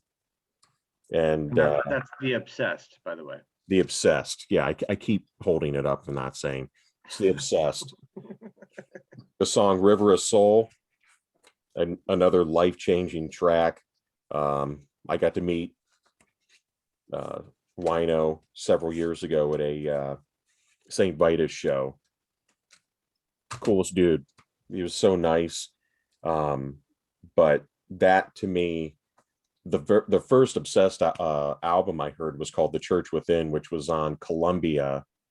And that was around the time that some of the metal bands were getting released, like Wolverine Blues and Tombed was on Columbia, and they had the actual Wolverine comic in it, which is the one I have. So kids were going to buy Wolverine Blues because Wolverine was on the cover, like comic, but it was a fucking death metal album. But that one, I was like, man, The Obsessed, what is this? You know, and I remember going to Blockbuster Music. Do you remember those places? Oh, absolutely. Just walk in with we'd walk in with a stack and just sit there, and they'd open up, we would listen to it. And that was one of the ones that I wrote down. And then we left and went straight to the other record store where things were cheaper, and bought it. But I remember buying The Church Within, and then I wasn't able to find the self-titled for years. And then I found it from a private seller on Amazon. But so that is my number one for the year. Nice. So you're my number one any year, buddy. And I'm number 2. Yeah. We both tied. Yes. But yeah, one of the interesting things that we did is, as we said earlier, we wanted to give each other 2 albums. So 2 for me, for you guys to listen to. So we each had 4 albums to check out. And so I gave you guys, well, we'll just go with Nick first, since we'll just keep it going around. Okay. So the 2 albums I gave you were Bathory's Hammerheart and Sanctuary's Into the Mirror Black. Give me about a minute per album for both of you, Jason. Minute per album for both. Well, let's see. Let me Roughly. I mean, just talk to me about both those albums. There we go. Let me take out my notes, what I wrote down. All right. So Bathory, I put, first of all, it's a 3-piece Swedish band. The 5th album of 12. My first comment was, oh man, this is a blueprint for what is to come. And I hear black metal in it. I hear Viking metal in it. I hear doom metal in it. I put it's grandiose in sound. I love the sound, actually. I put that riff in Baptized in Fire and Ice. Mm-hmm. Love it. Love it. Love the chugging riff in Father to Son. I'm totally on it. Guitar highlight for the album. What I did put was the vocals are left to be desired. Yeah. Yeah. Like I said in my when I went to the number 2, they are to be desired. But if you give them some time, that was his first album with doing clean vocals. Like they kind of warm up on you. They're charming after a while. I put primitive. You're like, what the fuck is this? But then you're like, oh, now it works. Primitive vocals is what I put down. Mm-hmm. Yeah. Yeah. So yeah, and then for me, oh, go ahead. Little too long. I think it's about 57 minutes. I don't know. You're the math teacher. You got that up. Yeah. Cut off a minute or 2 for each album. I think it gets better. Yeah. Well, for me, I already owned the album. That and Twilight of the Gods are like, for me, the 2 that are like companion albums. I think his vocals, even though he sounds like a dying walrus on both of them, I think he's a little better on the part. I never understood it. I remember, dude, the album cover with the Viking on it. Yeah, great cover. I'm It's just a great like, oh cover. my God, these songs, like I love long songs and like kind of epic. And the song titles, I'm like, oh my God, this is going to be amazing. The music was amazing. And then it gets to his vocals, and I'm like, dude, what the fuck? And it Yeah. reminds me of Cathedral. I have every Cathedral album. They're one of my favorite Doom bands. But Lee Dorian's vocals are an acquired taste because they're just not good. Yeah, but like I said, this is his first time doing clean singing, and so he had no idea what he's doing. And they did get better on Twilight, and then even better on Northland 1 and 2. He dialed in, but there's something charming about his awful vocals. I I mean, always just thought this is just what a Viking would sound like if he just started singing out in exactly. the wild or something. Yeah, But but the goddamn riffs and the atmosphere of that album is like, unmatchable. There's nothing that sounds like that. There's no band that would sound like that. well, And my that is the top, start. That's the start of the whole Viking metal revolution. yeah, and It's my an top track incredible. is Baptized in Fire and Ice. That's the one that always sticks out to me because there is a riff in there that's it's a little heavier. There's a part that it is a 180 going from Blood, Fire, Death to this. Yeah. It's a total change. And I know a lot, and like you said earlier, like a lot of people say, oh, well, Blood, Fire, Death is like the Viking album, is that's where it started. And it's like, not really to me, because it's still thrash. It's Yeah. still that like black thrash, that 80s. That's an album I think Jason probably would like even more than this. I didn't tell you guys. When it said fifth album of 12, I thought, well, holy crap, I'm going to go listen to album 12. And that's Nordland 2. And yeah, I was enjoying that one more. His voice is refined. Mhm. It's good. That's good stuff. I mean, it sounds now like Viking metal. Yeah. Yeah. No, it's a really, I'm really sad that you guys didn't talk about One Road to Asa Bay as the best song of the album. That's okay. That's okay. no, that's Jason, give us your first album that we listened to.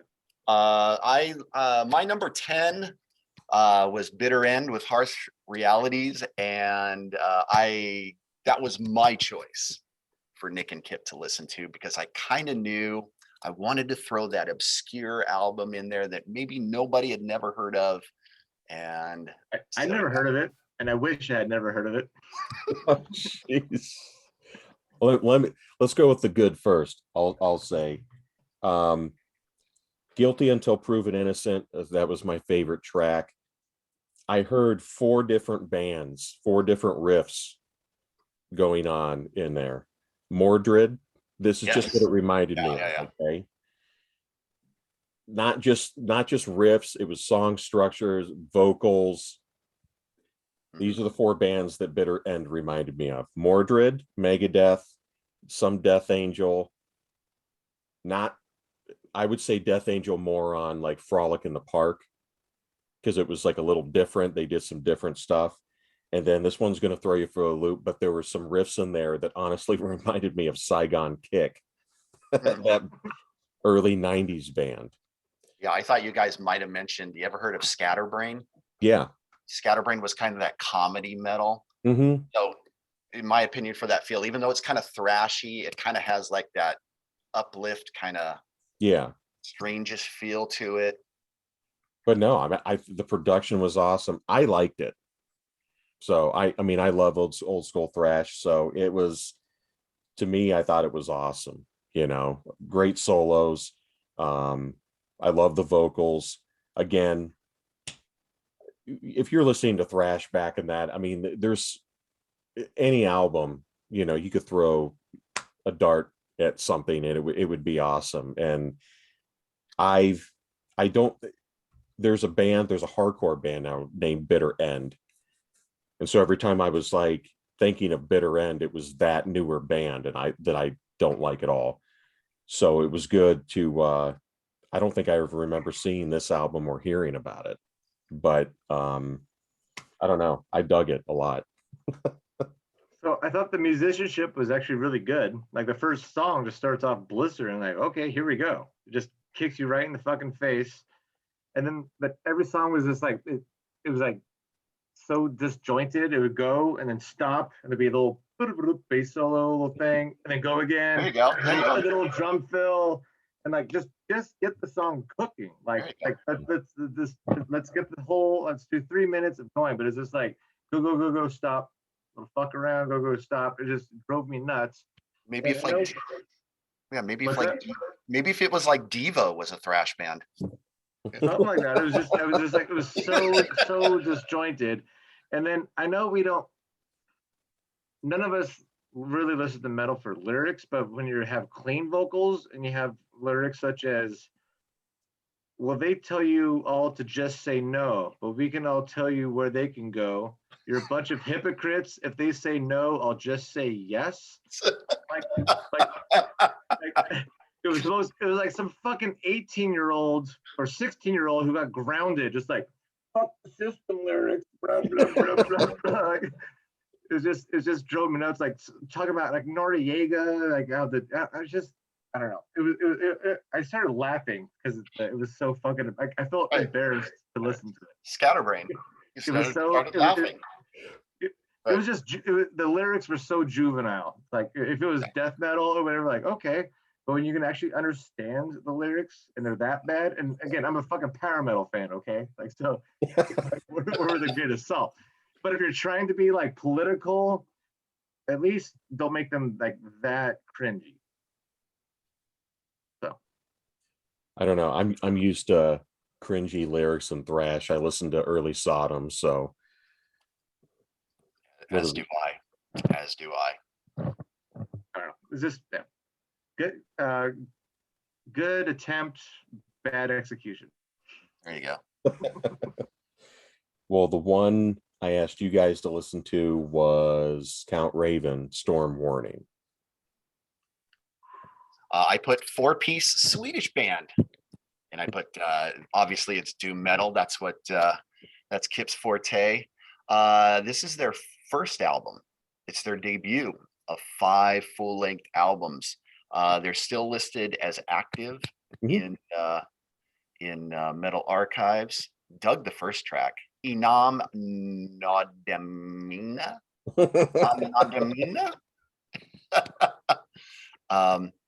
Interesting though, I was, I really didn't dig into I guess the meat of the information, but I noticed on Metal Archives, track number 5, Sometimes a Great Nation, it's left off on the album list on the Metal Archives site, and I wanted to know what was up about that. And I put that track. I'm looking at that now, and you're right, it's not there. Interesting. Yeah, and that's what I noticed. And you brought up the fact that he sounds like Ozzy. So Ozzy. Well, Totally, in certain parts, a dead ringer, doppelganger. That is Linderson. If you even listen to after he left, and it was Dan Fondelius that took over, who was in the band, his vocals are even more like Ozzy. But yeah, I used to have the original. I think it was on Nuclear Blast, but I have the remaster on Cyclone Temple or Cyclone Empire. I'm sorry, I'm thinking Cyclone Temple, a thrash band.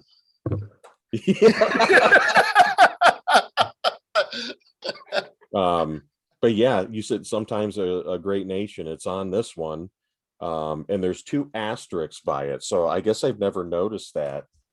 But I wonder if maybe there was something with the songwriting. The what? There could be some copyright shit, some songwriting, just people not agreeing with the songwriting credits. Because this says, yeah. So who knows? Kip, I really wanted to like this one for you, buddy. I thought you would like it a little more, just because it's the riffs. I did like the riffs, for sure.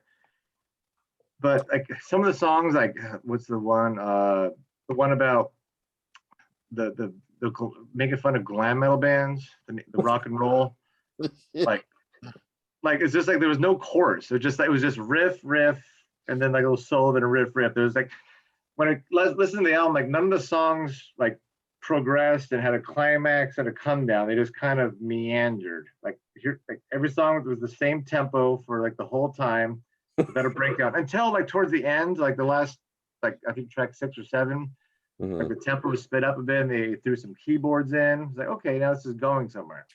But most of the time it was just like plodding along with the same, like with the vocalists, their vocal line is just mimicking the exact same guitar line. Yeah. Here's the guitar riff. So the vocalist can't come up with its own riff. He just sings exactly what the guitar player is doing. Da, da, da, da, da, da, da, da, da, da, da, da, da. And that's, with the guitars that are doing that, you don't need to sing the same lick. Yeah, my highlight was True Revelation. Dun-dun-dun, dun-dun-dun. That was my highlight. I thought, okay, this is cool. And then kind of like Gregorian chant background vocals. It's like, you know, Well, like I like the last song that had like that like minute vocals. and a half long synthesizer intro. I like that. Yeah, they do.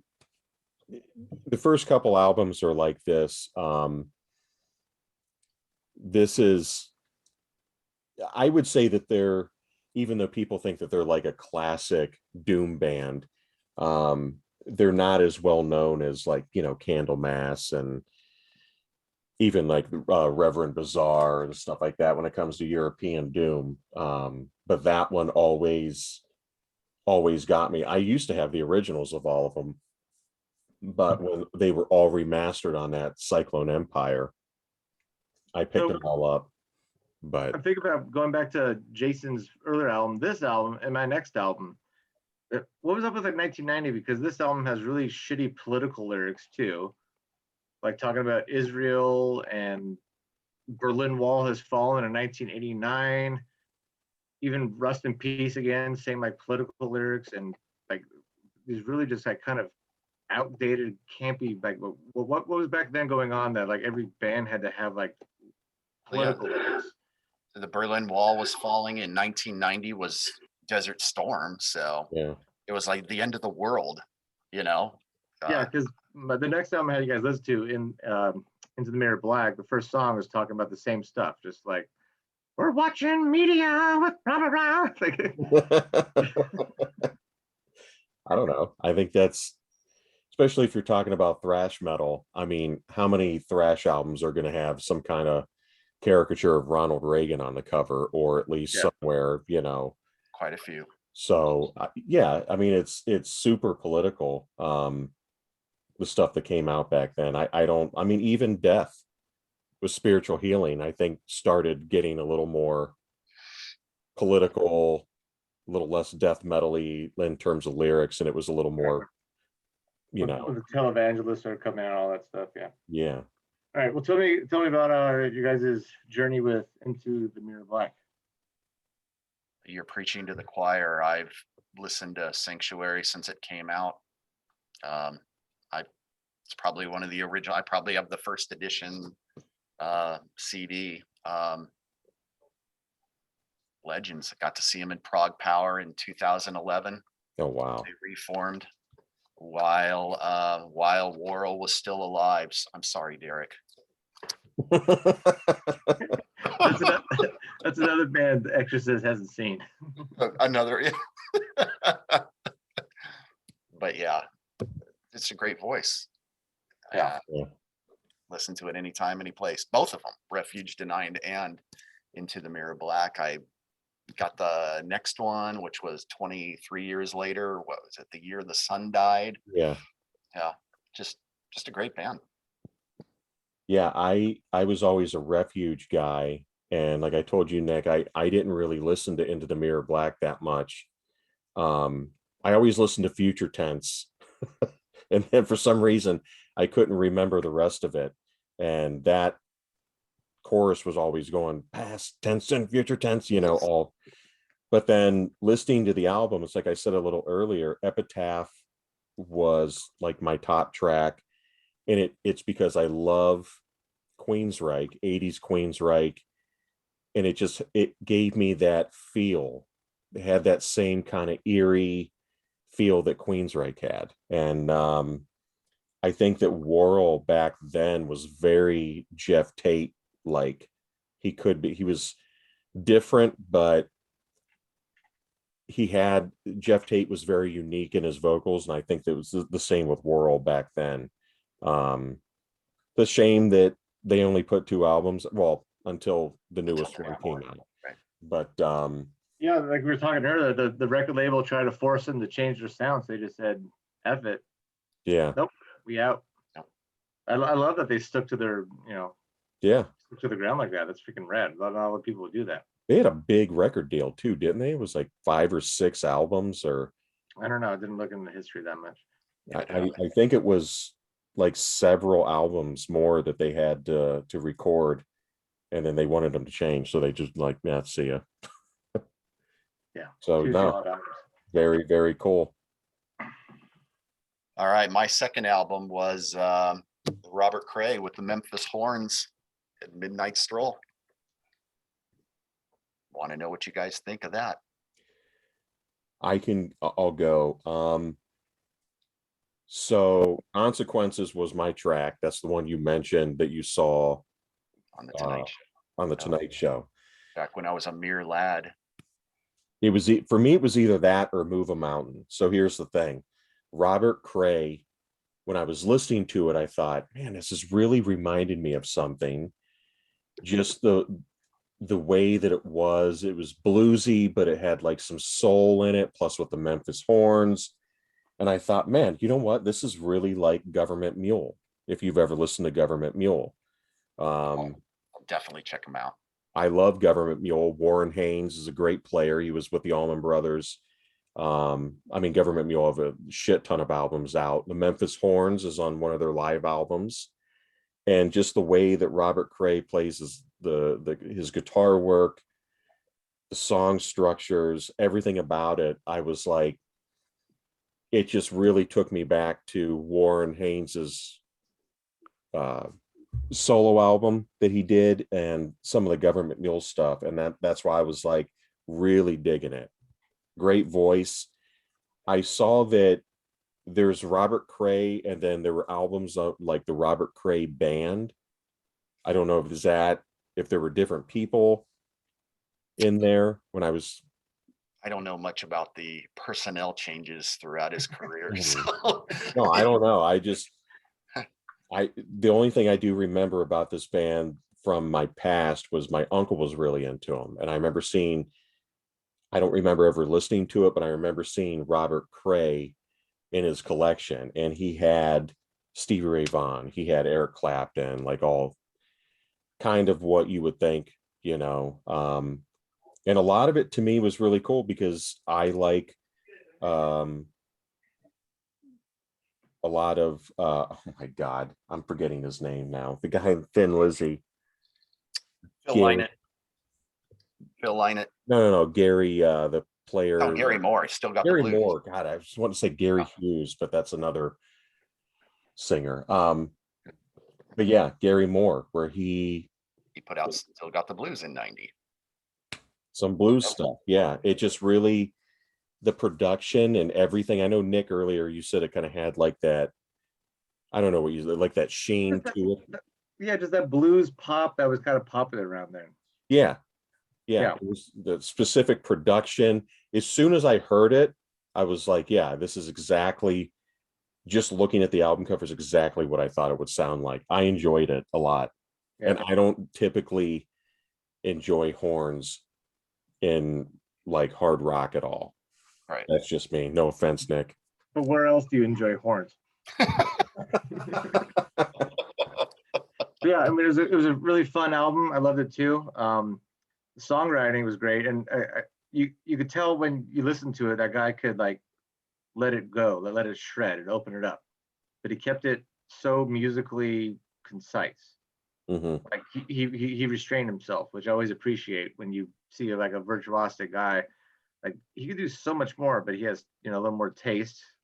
Like I'm just gonna hold it back a little bit and just play what the song speaks to me. I could do all this fancy crap, but he doesn't do that. He just lets it just solid songwriting, tasteful stuff. Probably will never listen to it again. Right. Right. But I mean, I loved. I had a great 50 minutes listening to it. It was fun. The the guy just seems like I didn't know because I didn't do any of the history you guys did, but I didn't know he passed away like that. Like, No, that was Stevie Ray Vaughan. okay, so this guy's still kicking? Yeah, Yeah. this guy's still, yeah. Okay, I thought you were talking about he died. My bad. But yeah, but I mean, if he was playing with those musicians too, Stevie and Eric Clapton, the guy was freaking respected, and it kind of sucks that he didn't get the respect because I'd never heard of him until you put this on the list. And he seems like he should be way more notarized than he is. That's kind of a shame because great. I mean, the songwriting was definitely the highlight for me. Yeah, cool. Yeah, it wasn't really depressing blues. It was very like Government Mule to me. I'll send you some stuff, Jason, and see if Sounds you good. dig it. Very cool, like upbeat, straightforward blue. Have you heard any of his other albums, or is it just this one? Yeah, I've got a couple of these. Got one called Strong Persuader. I think that was 86. Then Don't Be Afraid of the Dark is 87. And then I think 92 was I Was Warned. And then I just kind of stopped listening to him after that. Cool. Yeah. But I guess my second album was Black Sabbath, Tear. Figured I'd choose that. What's up? So I say, oh boy, that album just floored me. I'd actually never heard it before. The only Sabbath I own are the two Ozzy albums, or the two 80s Ozzy albums, I should say, because I hate Ozzy so much. Sorry, I'm fucking it up. The only two albums I own are the Dio albums. Yes. From the 80s, because I hate Ozzy so much. So I had a few cocktails. So yeah, the only two Sabbath albums I own are the Ozzy. God damn it, the Dio from the 80s. And my buddy used to play me the Headless Cross, and I'm like, this is fucking great. Love this shit. And then so that's the first time I listened to Tear, and holy smokes, like that album just floored me. The first song, and then what's the Stones of the Sabbath or whatever. Sabbath Stones. Yeah. God damn. I've got that written down. That floored me. Like, not every song was like just impeccable, but when that album was kicking, I had goosebumps for sure, especially Cozy Powell's drums. Mm-hmm. Tony Martin's vocals were like definitely had that Dio feel to them, but then he would go off in his own territory a little bit later. I always called him. I always thought he was dollar store Dio. My God, it was just like the first time I heard that. So thank you for that, because that was just absolutely incredible. Yeah, and then that's exactly what I wrote down. It's exactly what I wrote down. Look at that. Look at that. Dio feel. Mm-hmm. Black Sabbath, Tear, 15th album of 19. Tony Martin had a 5-album run with Black Sabbath, apparently. Eternal Idol, Headless Cross, Tear, Cross Purposes, and Forbidden. And just polished voice. And it was almost like Iommi was like, I need to get back what I lost with Ronnie. I need to find somebody that emulates Ronnie. And that's what without being a total ripoff though. That's what I got out of Tony Martin. Track 2, The Lawmaker. I'm like, Dio feel. Sabbath Stones, more Dio. Valhalla, strong tune. I can do without Feels Good to Me because it's a ballad. And the Heaven in Black is I put a good strong finish. Yeah. So yeah, that one I can actually see myself purchasing. Yeah, I was gonna say the same thing. I'm like, if I come across a record store and I see that, I'm gonna buy that now. It's so freaking good.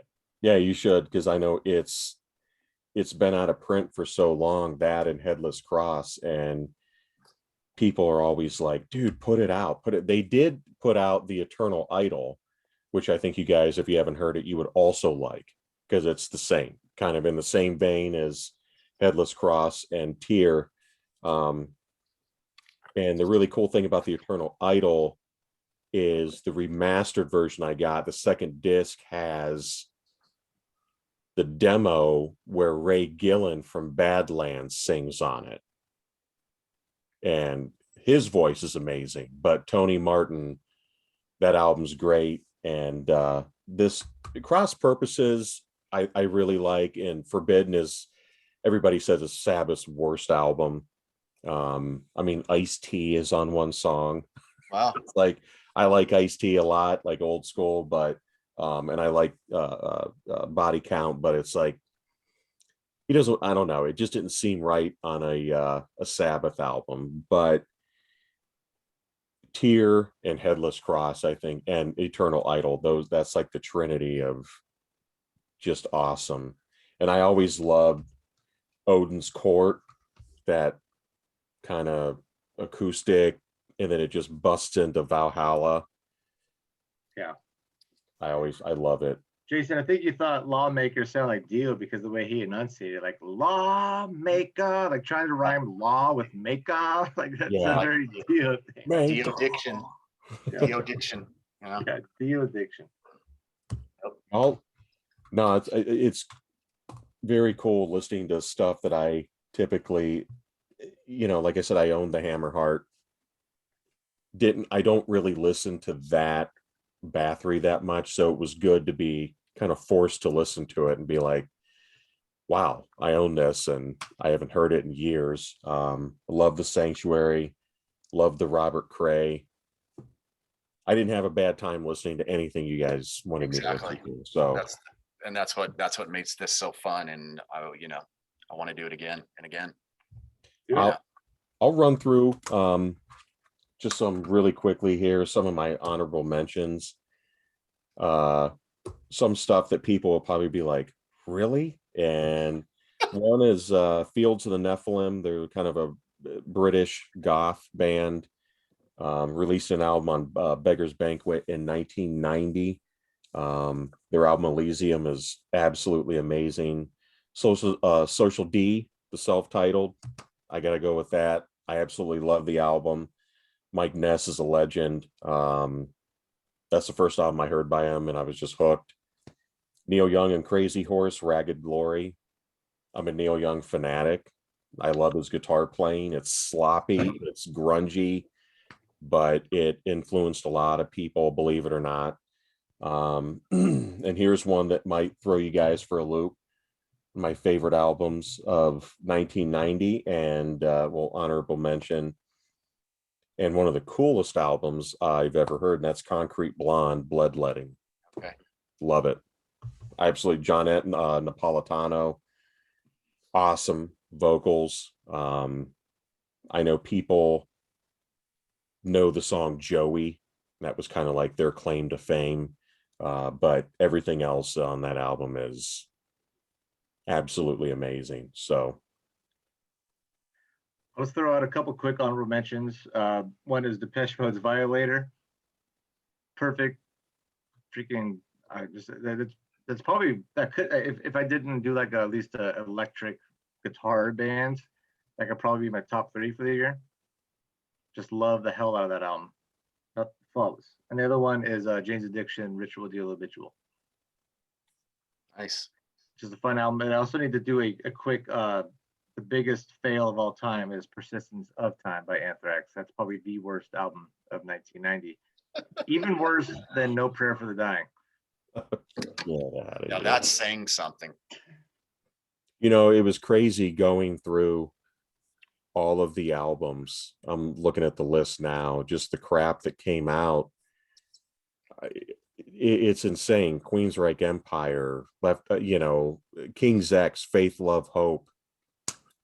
I mean, Testament, Souls of Black, Napalm Death, Harmony Corruption, which I know people who are Napalm Death purists hate Harmony Corruption because of Scott Burns' production on it, because he made him sound more like a death metal band, I guess. But that's remains one of my favorite Napalm Death albums. But it just goes on and on. Dio, Lock Up the Wolves, Ex-Hoarder, Slaughter in the Vatican, Sacred Reich, The American Way, Forbidden, Twisted into Forms. Like you said, Jason, 1990 was just, especially for thrash, it was insane. I think We still need to talk. I still need to talk.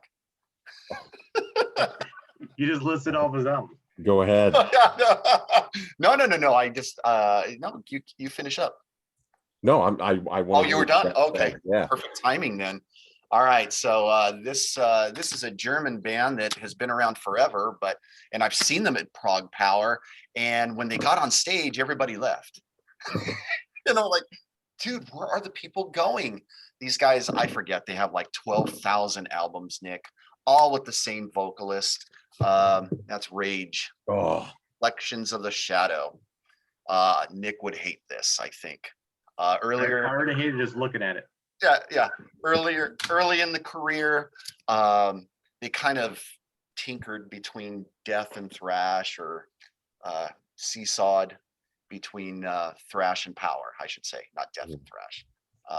Thrash metal, power metal they're more of a power metal band these days.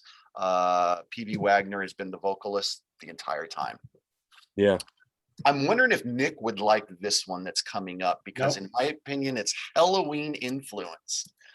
Super power metal, high vocals, a New York band. They got started in the late 70s. I know what you. Yeah. This is Riot, The Privilege of Power. Yes, that album is amazing. Just, and he would love that, and he would love now that. there's the other one. There's your 2-album Halloween type music run, Yes. Nick. All right. Yeah. I'll give it a gander. Then let's go to England for some thrash. And in 1990, the honorable mention is going to be Eccentrics. I think that's how you pronounce it, or it's either. I'm pretty sure Required Fields has that as a back tattoo. Yeah. It's either Eccentrics or Zentrix. I still don't know 31 years later. So that's for whose advantage. And then there it is, baby. There it is. I got him. There it is. I've always thought the same thing. It's like, is it Zentrix or Eccentrics? Yeah. I never knew. Another kind of progressive thrash band out of Wisconsin. They were a 2-album and done band in 1990. This is Realm with Suicidity. Like that one. And the last one, let's go to Arizona.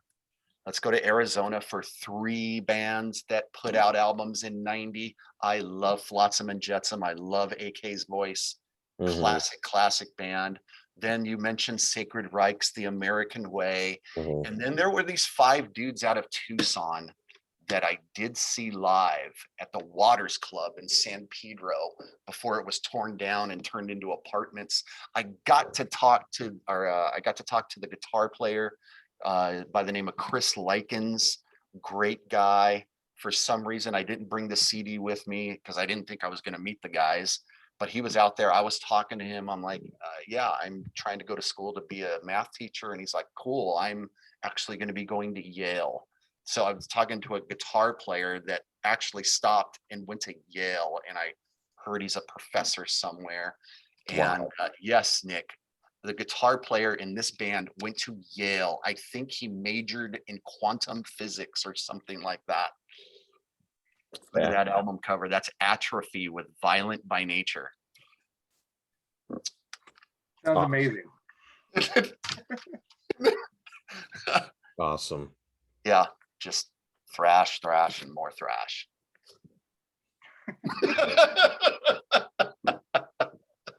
Doesn't matter the tier. It could be 85th tier. You're still good. Oh, it's crazy. That's why, like I said earlier, I chose 90, and then it just kind of, after getting into it and seeing all of the albums, exactly. I thought this episode could be. We can talk another 2 hours. We really could. It's nuts. There's so much stuff that came out that. Fantastic. I had so much fun, and I want to do this again. I'll do you again. What's that? I'll do you again. I was going to pick. It's funny because for a split second, I was going to pick 1989 so I could force Nick to listen to Kiss. And the Kiss album that has 15 songs on it, I was going to torture his ass. but I was like, nah, I won't do that. Not, Thank you. Thank you. but yeah, man. I Gotta got, come up. Go ahead. I have video of Nick dancing to a Kiss song at his wedding. There's only one good song. Yeah. Their only song that I can listen to. Well, I'll give you that. They have one good song. that's the album. Didn't who got that? No, for? that fucker gave me Lick It Up. I don't know where it is. Very nice. Fuck, he gave me Lick It Up though. So fuck you, Pat.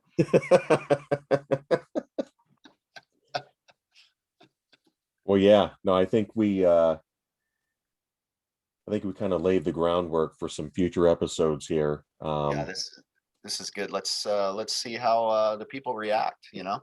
Yeah. I'm excited. I'm excited to hear what people think. Like I said, next That time, Larson guy, he doesn't know a goddamn thing. Doesn't know a freaking thing, you know? you know what, for a thrash guy, and then you throw in Robert Cray.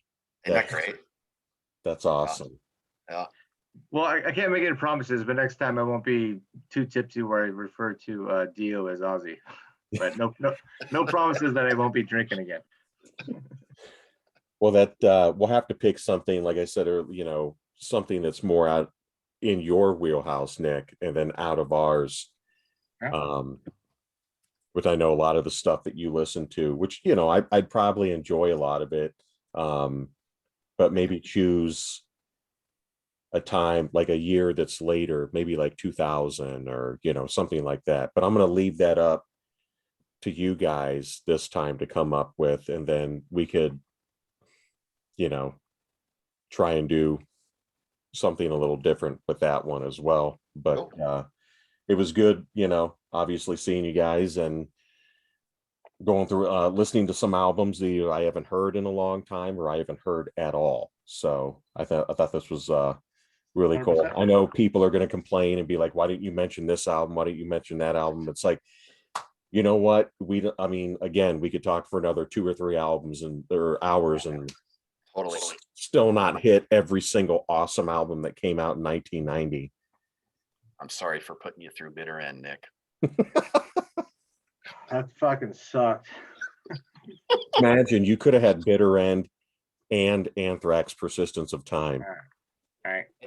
And Yeah. and you could have ended up in Alice in Chains.